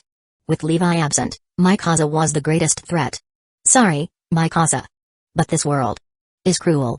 Her blades flashed down, but Haruya's severed left arm suddenly moved. Mikasa's eyes widened. Haruya had faked the injury. Armament had reinforced his tendons internally. Unlike the Haki from One Piece, the Supreme Deity's version was far more versatile. His left hand snatched at Mikasa. She twisted midair, but Haruya anticipated it, his right hand abandoning his nape because the armament's cooldown had ended. He grabbed Mikasa, but her gaze flicked behind him to Armin. While Mikasa distracted Haruya, Armin had lunged for his nape. Clang! Armin's blade shattered on impact while Haruya's hardened skin remained unscathed. Haruya yanked Armin's wires, pulling him into his grip. Now, he had both of them. And then... Roar! A fist crashed into Haruya's jaw, tearing through muscle and bone. It was Ren. His kick followed, snapping Haruya's arms, forcing him to release Mikasa and Armin. Before Haruya could react, Ren headbutted him, their skulls colliding with a sickening crunch. Blood and flesh exploded outward, Ren's face caving in as he collapsed. But not before landing one last punch, shattering Haruya's ribs. Haruya staggered, his body falling apart. Yet he forced himself forward, lunging for Annie. His jaws clamped around her nape, yanking her free as soldiers scrambled to stop him. His eyes locked onto the wall. Without hesitation, he slammed his fingers into the stone, climbing even as his flesh ripped and his bones splintered. But he wasn't fast enough. The top was still so far away. The once blue sky now looked crimson. Is it the blood in my eyes? Suddenly, Mikasa sliced through his left hand's fingers, forcing him to stop. His right hand's fingers were next. Haruya plummeted. Of course. I can't defy this world. The script was fixed. All deviations were corrected. How cheap. How boring. As he fell, Haruya laughed. To onlookers, the Black Titan was smiling. His grin grotesque, with muscle and teeth exposed through torn flesh. Mikasa noticed too late. Haruya had severed her wires. Then, using stolen ODM gear, he shot upward, Annie in tow. He'd hidden the gear after devouring a soldier earlier. Now, standing atop the wall, he glared down at the stunned soldiers below. If you want to die, chase me. As his titan body dissolved, it revealed a mass of corpses in its wake. Then, Haruya leaped off the wall with Annie clutched tightly. Anyone who follows, I'll kill them all. He resolved in his heart. So, is it mission success? Chapter 75, on the other side of the wall, the Survey Corps military horses, originally prepared to chase Annie, now served as Haruya's escape vehicles. The pursuers had given up, knowing Haruya still had the stamina to transform again. The open plains were no place to fight a titan, especially one who had once been human and understood their tactics all too well. Haruya draped Annie over a horse's back, confirmed no one was following, and rode toward the forest of giant trees. A few reckless titans crossed their path, but Haruya disposed of them effortlessly. The journey was uneventful. And by nightfall, they reached the forest. Now, all that remained was waiting for the Supreme Deity's confirmation. Had he truly cleared the mission? Logically, yes. Haruya had captured the female titan. No threats remained. Even if Annie tried to flee now, he could stop her. Though in her exhausted state, that seemed unlikely. Using his stolen ODM gear, Haruya carried Annie up to one of the forest's massive branches, settling her against the trunk before sitting beside her. The sun dipped below the horizon, staining the clouds in hues of fire. Wind rustled through the leaves, carrying the distant cries of wildlife. Sounds that soon faded into the dark. With nothing left to ponder, Haruya's thoughts turned to the future. I can't keep letting the Supreme Deity toy with me. There has to be a way to fight back. But could an observed existence ever overthrow its observer? The idea felt laughable. A sigh escaped him, his breath crystallizing in the cold air. The untouched wilderness before them was beautiful, more so than the scarred lands behind the walls. A few titans lumbered past, some lingering beneath their tree. To pass the time, Haruya hummed a tune, an anime theme from his world. NGH. Annie stirred, her bleary eyes scanning their surroundings before locking onto Haruya. Then, with a sigh mirroring his own, she spoke, "Why did you save me? We have no connection." "True. I'm not altruistic enough to rescue you from an entire army," Haruya shrugged, "but I'm also trying to return home. Though our homes are vastly different." Home. For once, Annie's guarded expression softened, nostalgia flickering across her face. In a way, the mission to capture the female titan had twisted into saving her. A fortunate accident. This girl would defy the world to return to her homeland. That resolve was undeniable. Everyone has a place they long to return to. Even under the same sky, on the same earth. Home meant something different to each person. Then answer me, Annie pressed, how does my return connect to yours? Think of it like your mission to capture Ren. That's your path home, right? Annie's eyes sharpened. How do you know that? Don't ask, Haruya waved her off. My goal is achieved. Soon, I'll be gone. What about you? Still planning to take Ren? Silence. Her hesitation was answer enough. When Annie finally looked up, suspicion had returned to her gaze. Haruya tensed. Both of them were cornered creatures, both were willing to do anything to survive. But for now, he held the advantage. To fill the silence, Haruya asked, what was life behind the walls to you? Why ask? Curiosity.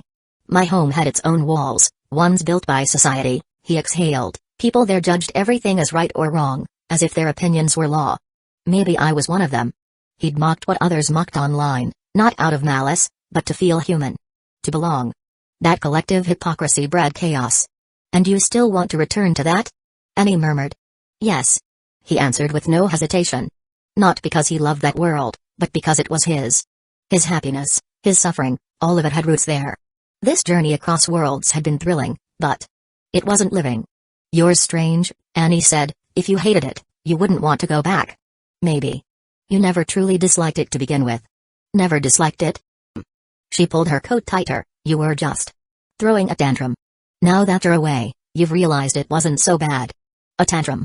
A childish rebellion. All faded with time. Annie stood, her hostility gone. I promised my father I'd return. Then now's your chance. You're free. Exposed and exiled from humanity. She could leave. But Annie shook her head, not yet. Not without Ren. Then, she muttered softly, why am I even telling you this? They were strangers. Haruya studied his hands, remembering the weight of taking lives. To Annie, that might have been routine. What defines a human? What can humans even do? Arrogance made them believe they ruled the world, yet they couldn't even govern themselves. My purpose is to bring Ren back. Nothing else.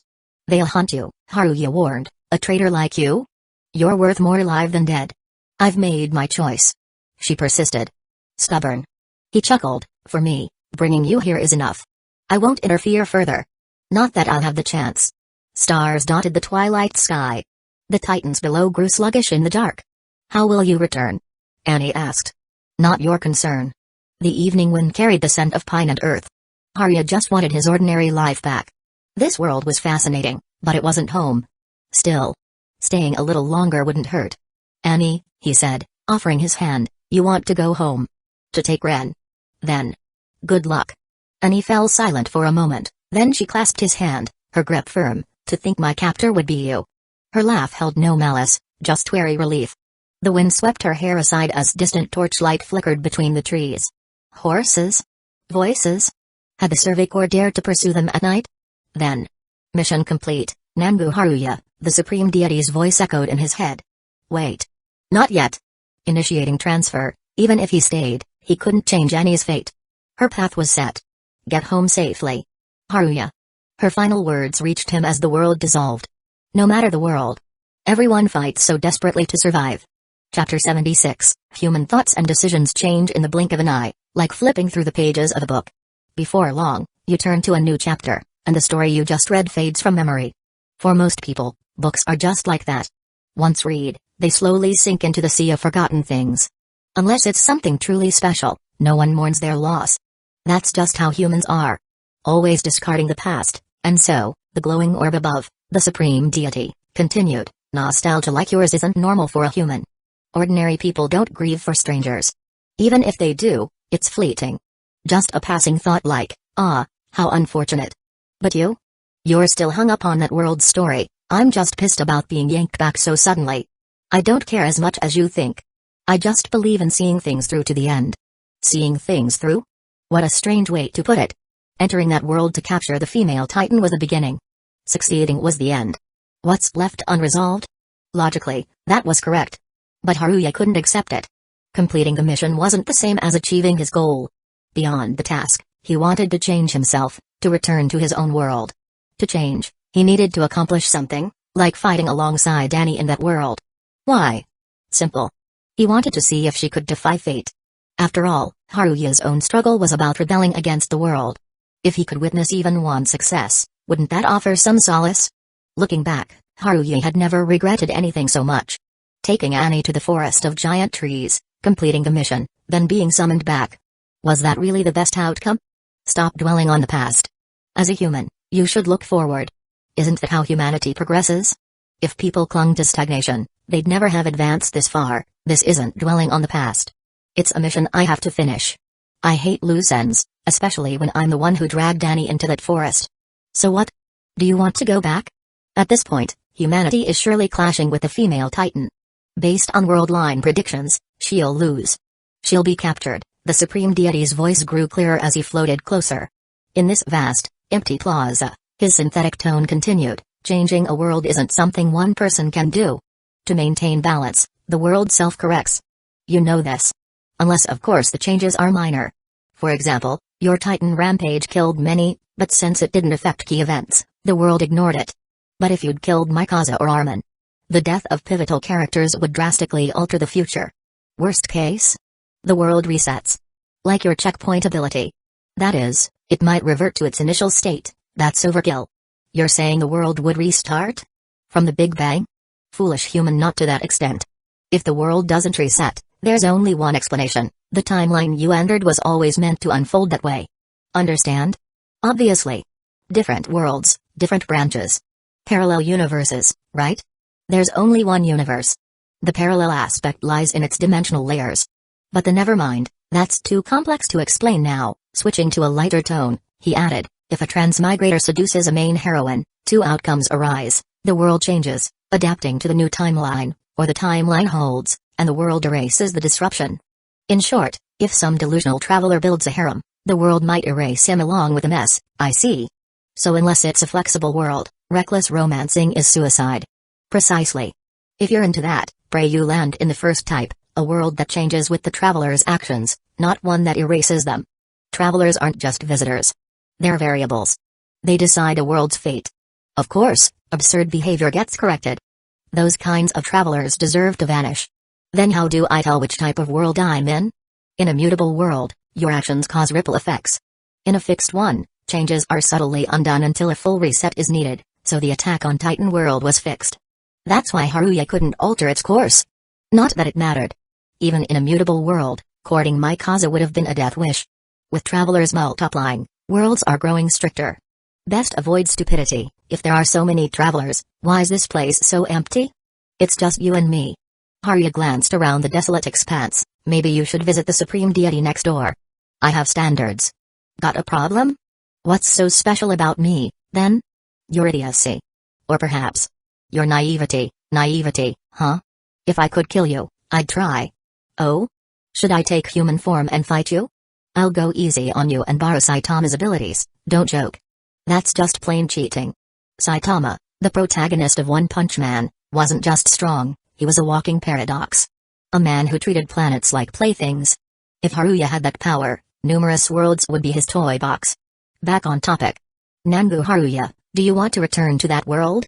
If you're asking whether I want to see the aftermath of my actions, then yes. Even if you've already predicted it. My prediction assumes you don't return. Going back risks erasure. Haruya fell silent. He had plans. Desires.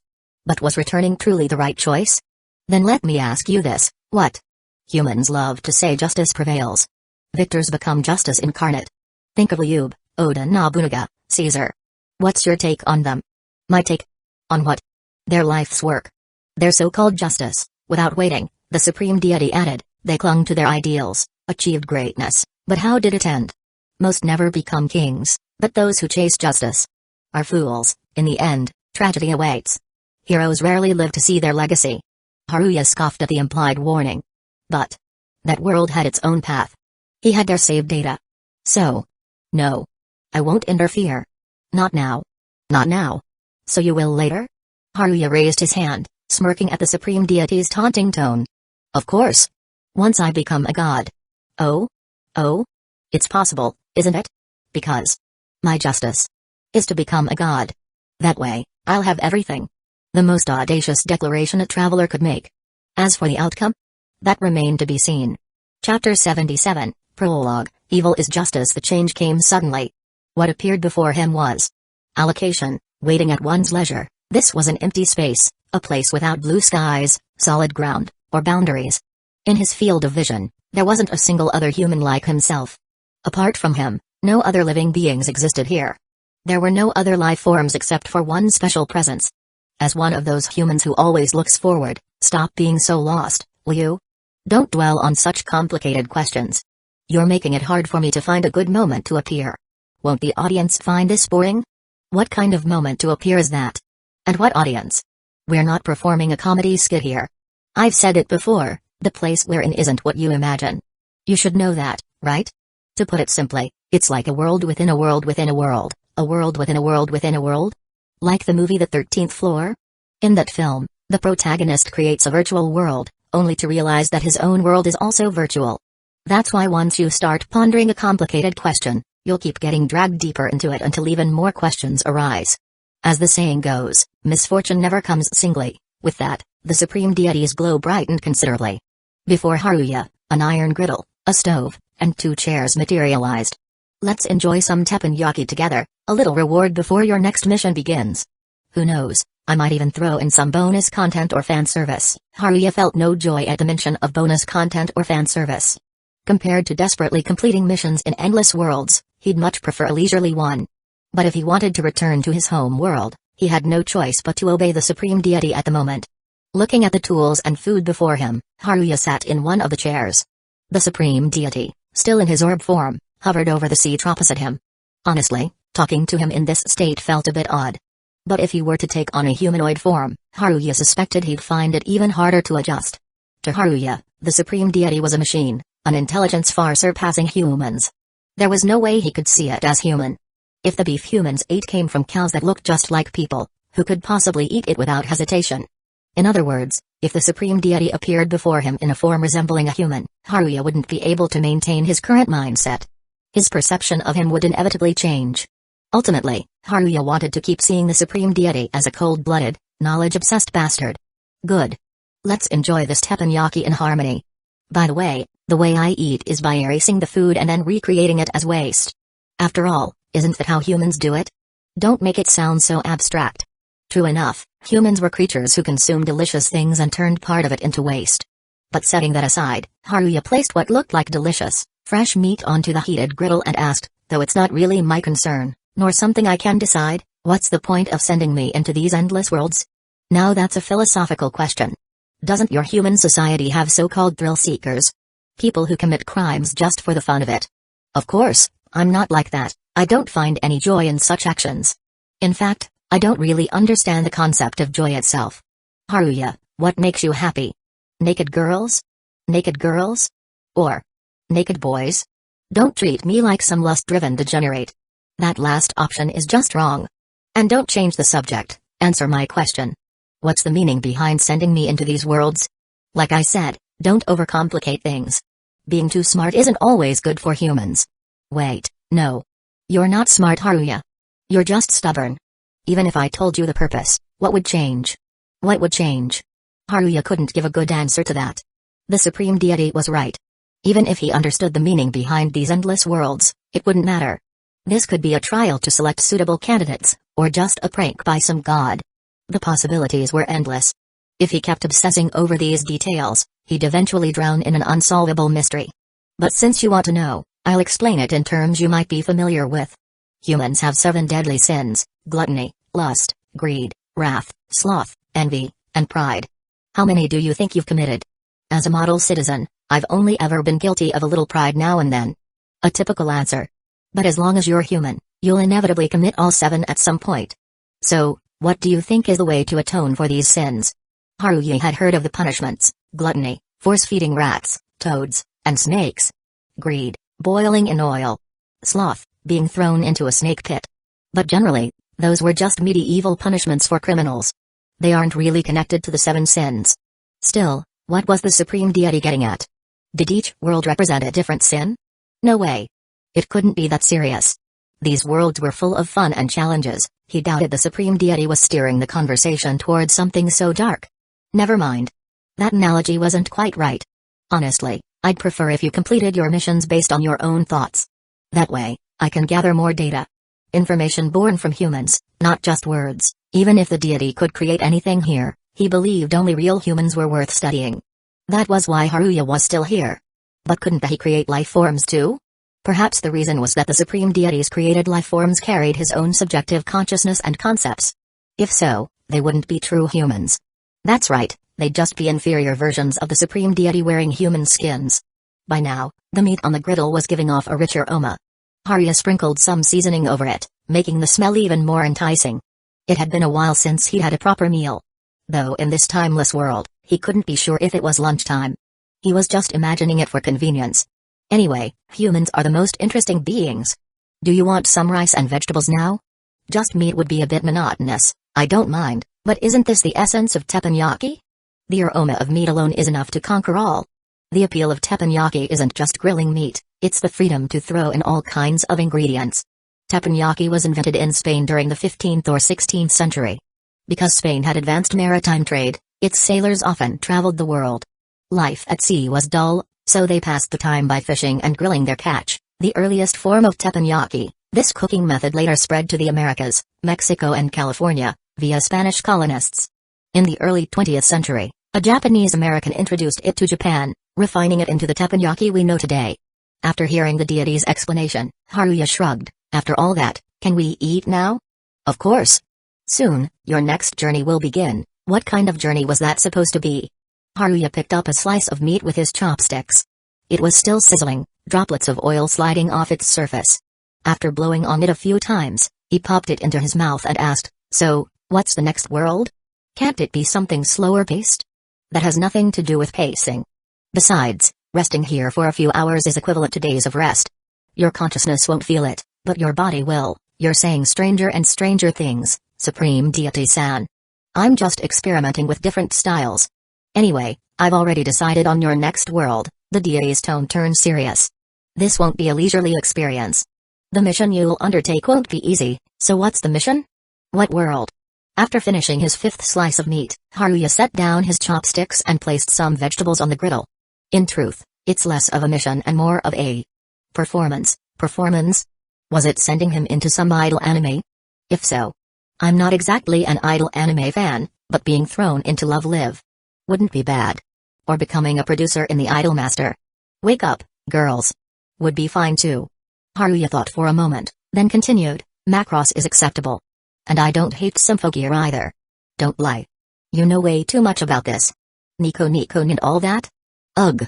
Please stop. So this is what being mocked feels like. Maybe I'll strip away some of your abilities next time, though I can't take them all away, my deepest apologies. But if even the supreme deity, a god, can't take all my abilities, does that mean I'm invincible? Back to the topic. This mission is indeed about performing. But not on a stage. Even if I sent you into an idol anime world, what could you even do? Buy their merch? Not for a roge? Don't make it sound so vulgar. Then let me explain. The deity floated up from his chair. First, don't think about playing the hero. What counts as justice depends on the world. In other words, my role is the villain? Or semi-villainous? That's up to you, so this time, you'll play the villain. Stand by your justice, cut down evil. Or be cut down by it. Chapter 78, Shattering the Night. Generally speaking, those who appear kind on the surface often harbor a violent side. Conversely, those who seem fierce might actually be quite amiable. Judging someone's nature by appearances is the most flawed approach. Yet humans have grown accustomed to this method, leading to countless misunderstandings. Whether kind or wicked, outward appearances always seem to be the primary standard by which people are categorized. Perfectly normal. Sayings like inner beauty is what truly matters are just naive nonsense. If anything, bad people usually stay bad, while good people don't necessarily remain good. Just like in the movie Say 7N, where the protagonist, a detective, ultimately commits the sin of executing the criminal himself. I assume you're familiar with Akame ga Kill? I find it quite an interesting anime. At the very least, it doesn't follow the usual trope of pretty girls and boys being invincible. No matter who you are, mistakes must be punished. The supreme deity's meaning was simple, and he emphasized one point: if some beautiful girl were to offend me right now, no matter how stunning she is, I'd tear her apart limb by limb. Which do you think is better, ripping off her legs or peeling off her nails? Stop asking such twisted questions. If I had to choose, maybe stabbing needles under the nails? Ripping them off just feels too much. Oh, but piercing eyeballs is acceptable. Your standards are bizarre. Normally, when people see someone else's wounds, they instinctively feel the pain, their nerves simulate the sensation. Anyway, this time, your role is quite a good one. A good role? What does that even mean? Probably some insignificant NPC, right? First, your mission is to collect 10 Imperial arms. As for your role, you'll be the Prime Minister's. That's basically a villain, isn't it? One of the executioners under the Prime Minister, a member of the 4 Rakshasa demons. Oh, that's pretty impressive. Staying with the Imperial Army should make collecting the Imperial arms a breeze. I'm not finished. Your role is the intermediary for the 4 Rakshasa demons, the one who relays orders between them when direct communication isn't possible. In other words, a glorified errand boy? The supreme deity fell silent for a moment before continuing. Don't say that. You're an errand boy with status. Like you said, staying with the Imperial Army makes obtaining the Imperial arms easy, but only if you're close to the center of events. As a messenger, you'll have access to that, right? That was true. By staying close to the Prime Minister, someone who held vast amounts of information, Haruya would effectively have access to it all. In other words, he'd know the movements of Night Raid, Asdeath, the Minister, and the Imperial Army. It was the perfect position. As a bonus before the mission starts, you'll receive 1 Imperial arm. That means you only need to collect 9 more to complete the task. Now that's more like it. If I start with an Imperial arm, plus my checkpoint ability, wouldn't I be practically invincible? Though it sounded exaggerated, having an Imperial arm would undoubtedly boost his combat power. Combined with foresight, he'd be close to unbeatable. Then take this Imperial arm, King's Moonlight, Dragon's Claw. Once activated, it will reveal its true form. Before Haruya appeared what looked like an ordinary iron gauntlet, though its surface was engraved with dragon motifs and spell-like patterns. Given that it came from the supreme deity, who was clearly an anime enthusiast, the Chunin name wasn't surprising. Haruya had gone through a Chunin phase himself, but after getting into a fight over it, he'd abandoned the act. Ah, the bittersweet folly of youth. But wait, wouldn't it be weird for a messenger like me to have an Imperial arm? Ah, I forgot about that, are you kidding me? Faced with Haruya's question, the supreme deity replied like a character from a comedy skit. But don't worry. There's always an explanation. If the people in that world can't accept you having an Imperial arm, just hide it. I could forcibly alter their memories, but that wouldn't be good for you, right? Small changes, leading to massive storms. That's what you mean, huh? Haruya sighed and nodded. Fine, whatever. As one of the Prime Minister's men, the treatment shouldn't be bad. Rather than enforcing justice, I'd rather take it easy. A fine answer, that's assuming you can stick to it, Nanbu Haruya. No becoming a hero, no preaching justice, just completing missions as required. After resting for a while, Haruya tested the Imperial arm in the deity's domain. Once he entered the next world, there'd be no time for leisurely experimentation. After some testing, he roughly understood its abilities. As an offensive weapon, it had 2 main functions.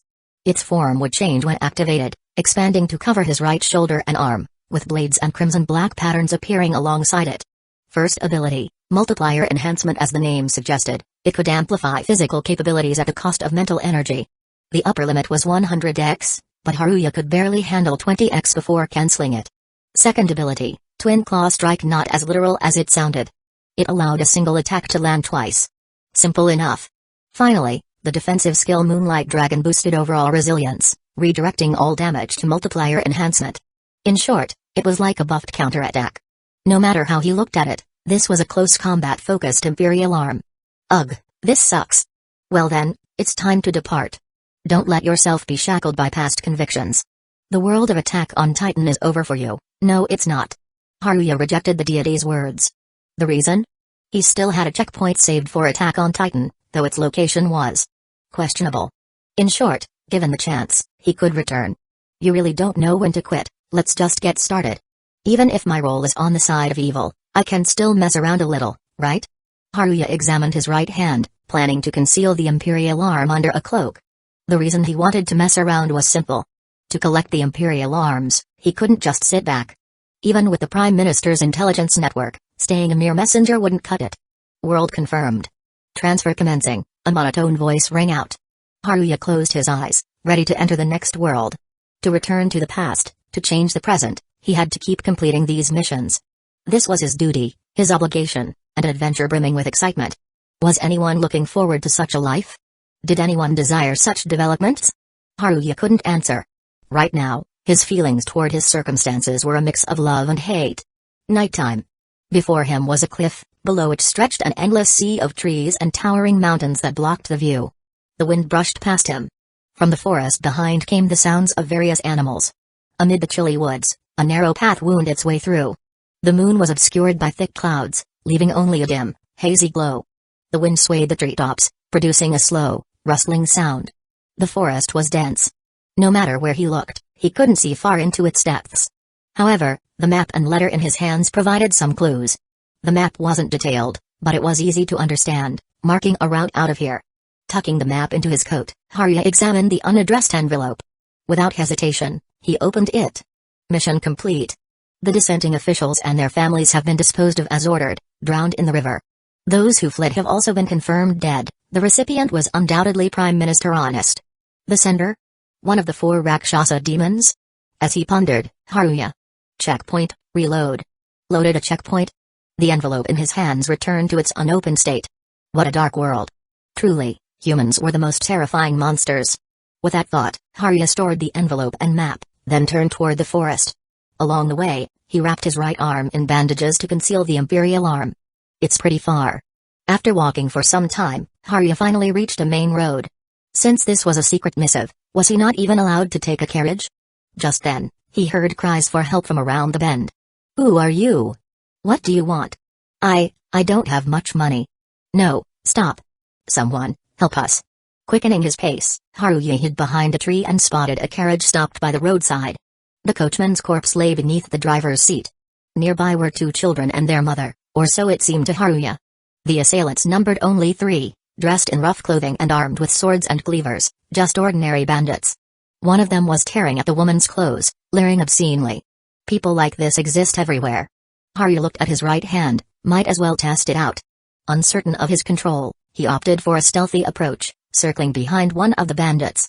Crack! A twig snapped underfoot. The shortest bandit immediately turned. Who's there? Please. Help me. The woman, desperate, cried for aid without hesitation. Since he'd been spotted, Haruya decided to strike first. He dashed from the shadows, closing the distance in an instant. Pulling back his right fist, he aimed and then swung. Thwack! Was the sound of flesh being pierced.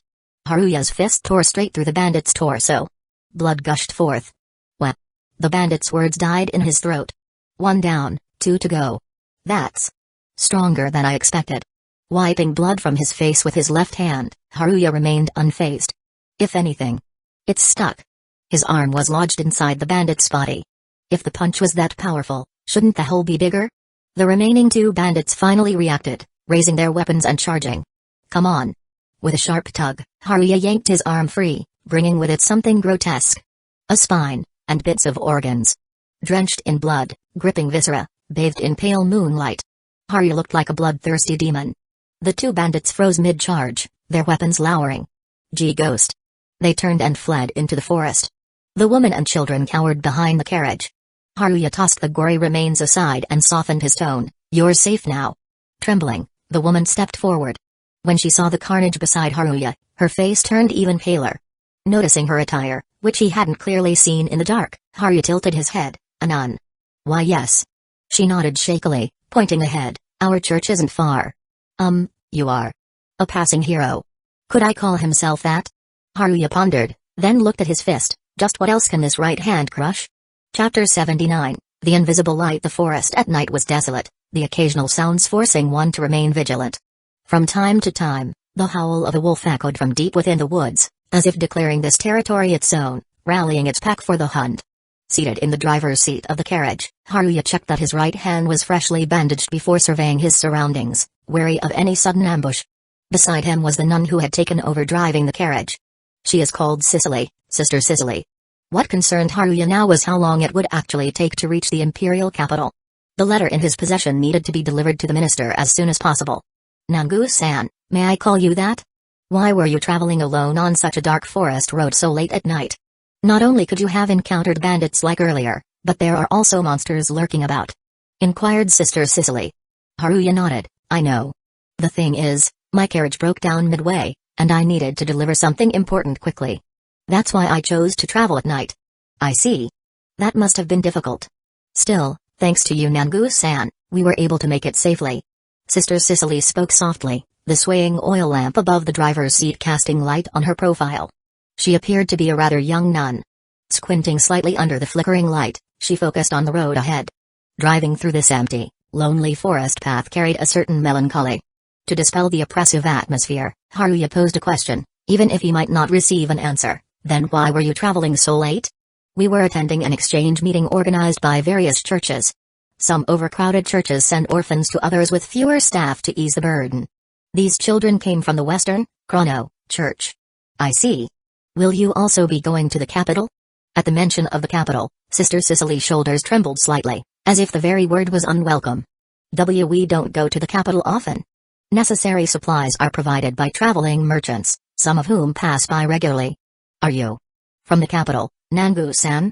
Her voice was laced with caution. While steering the carriage, she stared intently at Haruya, as if trying to discern whether he was lying. Being scrutinized so seriously by a young girl, Haruya quickly weighed his options. To lie or not to lie. But anyone with common sense knew that outright admitting he worked for Minister Honest would be idiotic. No, I'm not from the capital. I'm just delivering a letter from my home down to a relative living there. I see. Sister Cicely glanced back at the carriage where the two children were now asleep, and spoke softly. Then I must advise you not to stay in the capital, Nangu-san. No matter how prosperous it may seem on the surface, in truth. Well, just don't linger there. Alright, I'll consider it. Good. I only tell you this because I believe you're a good person. If others heard me say this, it might bring trouble to the church. Time passed, and the night deepened. A slight shiver ran through Sister Cicely's shoulders. Haruya removed his coat and draped it over her. It's gotten colder. He said. Thank you. She smiled gratefully, adjusting the coat with one hand while keeping the other on the reins. This is something wrong? And no, it's nothing. Please don't mind me. Though I must admit, I'm surprised you don't know how to drive a carriage, Nangu-san. I've never learned. What if I veered off course or flipped it over? Truthfully, Haruya had never fully trusted vehicles, even in his original world. Yet without them, travel would be impossible. He understood their necessity. In his opinion, driving a carriage was a skilled task requiring not only direction, but also managing the horse's condition. If there's time, I could teach you someday. Sister Cicely offered. I'd appreciate that. The carriage sped along the road as the dense forest gradually thinned. The wooden wheels turned rhythmically, the steady clop of hooves filling the air. In the distance, Haruya caught a glimpse of a domed structure. The top of a church. Bathed in the glow of torches and oil lamps below, the church's spire stood out against the night.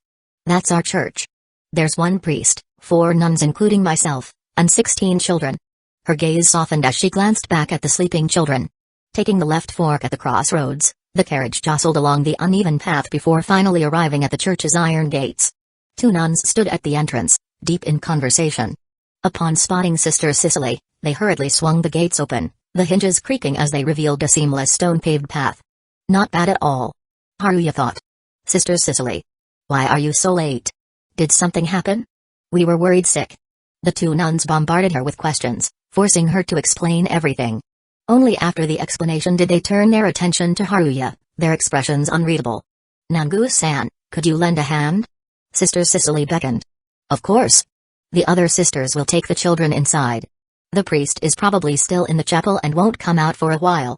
For now, let's move them to the back of the hall. The them Sister Cicely referred to were the dead coachman and the bandit Haruya had killed earlier. As a nun, she couldn't bear the thought of leaving corpses exposed in the wilderness, intending to give them a proper burial. Truly, the mindset of the devout is simple, or perhaps naive. Haruya hoisted the 2 bodies over his shoulders and caught a familiar scent. Gunpowder. Is it from the bandit? He frowned. Is something wrong, Nangu-san? No, it's nothing. Let's go. Following Sister Cicely to the rear of the chapel, they headed toward the cemetery beside the church. Just then, a fierce gust of wind tore through, snatching Sister Cicely's hat away. A cascade of golden hair like flowing silk spilled over her shoulders, shimmering under the torchlight. Bending to retrieve her hat, she straightened with an embarrassed smile, shrinking slightly. Forgive me. Don't worry. Should I leave them here? Yes. If only they hadn't met such a fate. Some things are predestined. Just as most plot lines couldn't be altered, saving those already doomed often required sacrificing someone else.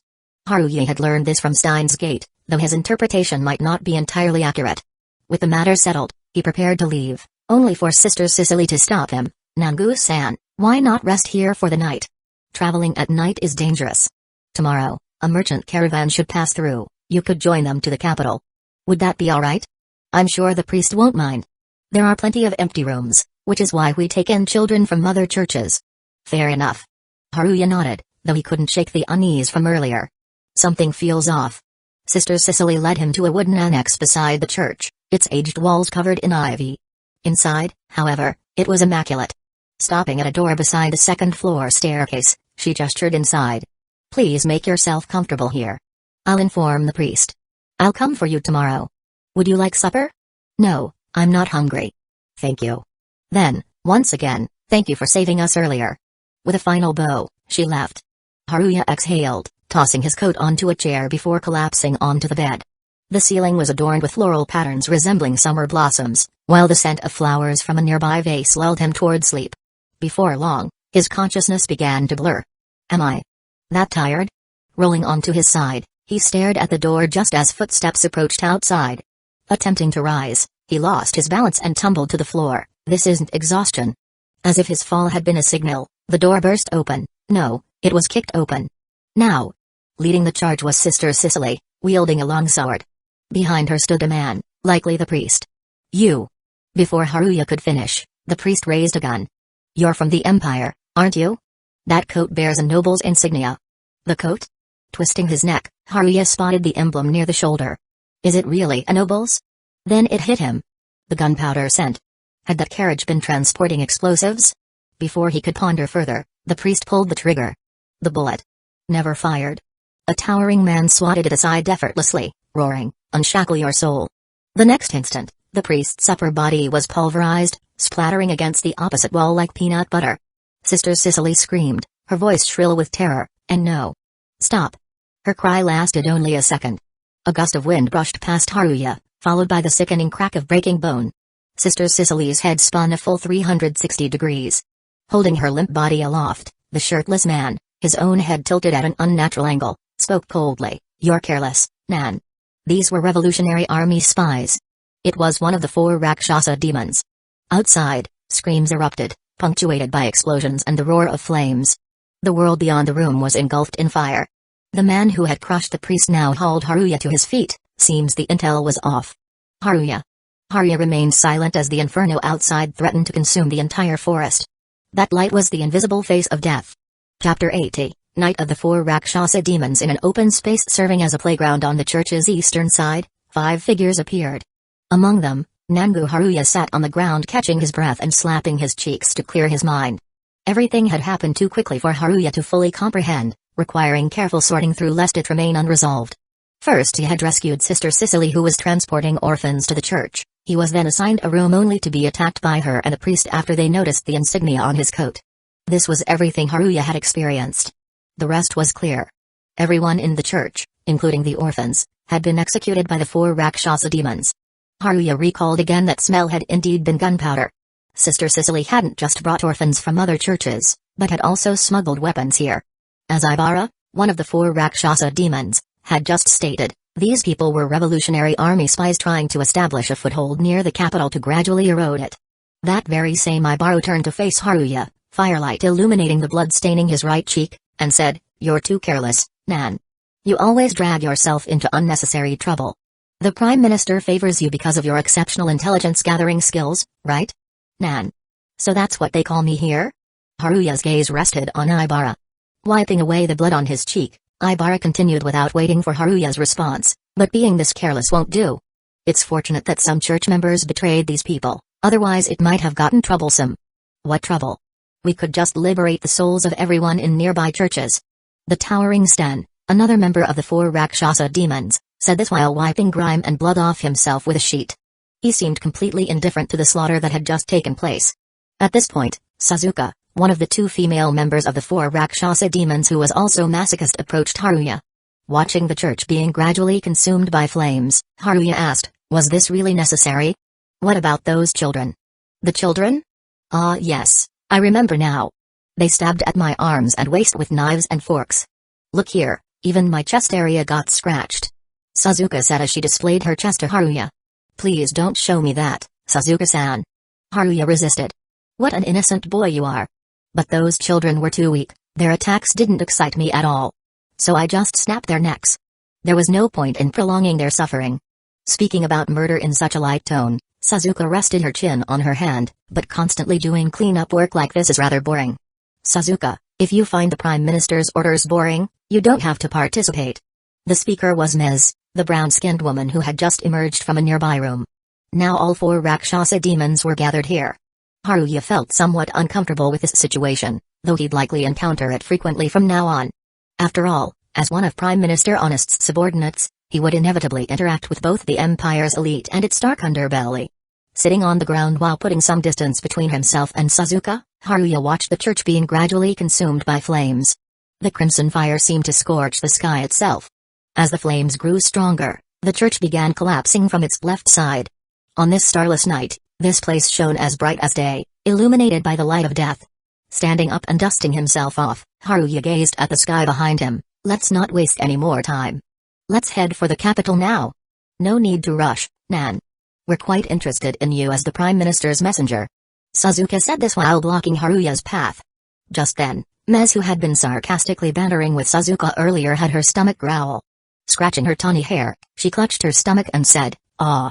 I didn't even get the chance to eat properly earlier. And now we have to go somewhere else again? Serves you right," spat Sasuke. "Everyone was busy killing earlier. I had to discard everything before you all finished without me." Mez complained resentfully at Sasuke's remark, her expression darkening. Haruya suddenly noticed the room Mez had emerged from earlier. Through the doorway he could see kitchen tools, knives and corn hanging on the walls. A kitchen? So it was built separately from the church building. After some thought, Haruya raised his right hand. "I can whip up something to eat. The fire probably won't reach the kitchen." As Haruya said this, all 4 Rakshasa demons turned their attention to him. Delaying the next target's death wouldn't be unacceptable. Ibara walked toward Haruya and continued, "Then, go ahead. Handle the cooking." Sten picked up where Ibara left off, slapping Haruya's shoulder with his massive hand. Do your best, kid." Sasuke shrugged, showing no objection. The hungry Mez grabbed Haruya's hand and dragged him toward the kitchen she'd just exited. Hurry! Hurry! Hurry! I can't fight on an empty stomach. Let me see what ingredients we have first." Under Mez's urging, Haruya entered the kitchen and surveyed his surroundings. There wasn't much meat there, just a piece of smoked ham hanging from the beams. Below it were some vegetables, carrots and tomatoes. Wait, tomatoes are technically fruits. In America, there had once been a legal case debating whether tomatoes were vegetables or fruits. Ultimately, they were ruled as vegetables so they wouldn't be taxed. Setting that aside, after checking the kitchen's ingredients, Haruya went to the rice jar, opened the lid, and found it half full. Enough rice, but insufficient vegetables and meat. Making porridge might be the most suitable option. Having decided, Haruya started the fire, prepared the vegetables and other ingredients, washed the rice and poured it into the pot. "Have you gotten used to killing?" Unable to cook in silence, Haruya posed this question to Mez, who kept hovering nearby. Outwardly, Mez seemed like an energetic, lively girl, but her inner nature completely contradicted this appearance. Killing, she bent down to sniff the pot's aroma. "I wouldn't say I'm completely used to it, but it's no big deal anymore. Everyone dies eventually anyway. Just a matter of time." "Even so," Haruya muttered. "Oh? You're that type, huh? Why would the Prime Minister need someone like you?" Mez questioned. "Though it may sound like boasting, my intelligence-gathering skills are top-notch," Haruya said humbly. Stirring the pot's contents, he added the prepared vegetables and the chopped smoked ham. "What kind of person you are doesn't interest me much, but your cooking skills seem decent," said Mez. "I'll take that as a compliment." Haruya added more firewood to the stove, making the flames burn stronger. "What are you all talking about?" Perhaps drawn by the porridge's aroma, Sasuke entered from outside. At the same time, Haruya noticed the smell of something burning. Probably from the church building, though fortunately they were upwind, so the smell wasn't too strong. "We were discussing the 3 views. 3 views? Sasuke tilted her head. Haruya extended 3 fingers like a teacher, one's outlook on life, values, and worldview.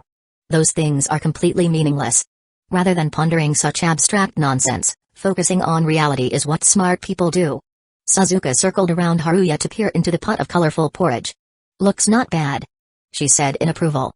Haruya mimicked Sasuke's earlier shrug, then walked to the wooden counter behind him to fetch several bowls. "It'll be ready to eat soon." After waiting a while longer until the porridge was fully cooked, Haruya then dished it out. 5 large bowls total. Since he wasn't hungry, He only took half a portion for himself. Though he had considered poisoning the porridge, he currently had no poison on him, and even if he did, it would likely cause him significant trouble. Even with his save-scumming cheat, wasting energy like this wouldn't be smart. Finally. Food. Mez snatched a bowl from Haruya's hands and began eating by the doorway. The others also hesitantly accepted bowls from Haruya. This might have been their first time enjoying freshly cooked food on a battlefield. Notably, Haruya had found many spices in the kitchen. Their aroma had permeated everything, making the seasoned porridge even more delicious. Ah, this flavor is really quite good. Ibara's voice sounded surprised. Indeed. Compared to the porridge at Imperial Fist Temple, this is like ambrosia versus paste. Sten basically gulped down his entire bowl in one go. Burnt my tongue. Feels amazing. Suzuka moaned. Honestly, a masochist could find pleasure anywhere. After finishing the porridge Haruya made, he was given a horse in exchange. The 4 Rakshasa demons' next mission was to eliminate people at another church not far away, so they gave one of their horses to Haruya. Alright, time to move out. As their leader, Ibara's gaze turned eastward. Mounting his horse, Haruya glanced back at the now ruined church and sighed inwardly. Let's go. Toward the imperial capital. Oh. Just before Haruya departed, Suzuka, who perched on a tree branch, called out to him, Nan. You could die very easily, you know. Her smile held something sinister. Die easily? Implying that I'm naive? Haruya smiled back, I know. It went without saying that he could die at any moment. For him, however, death was just a means to an end,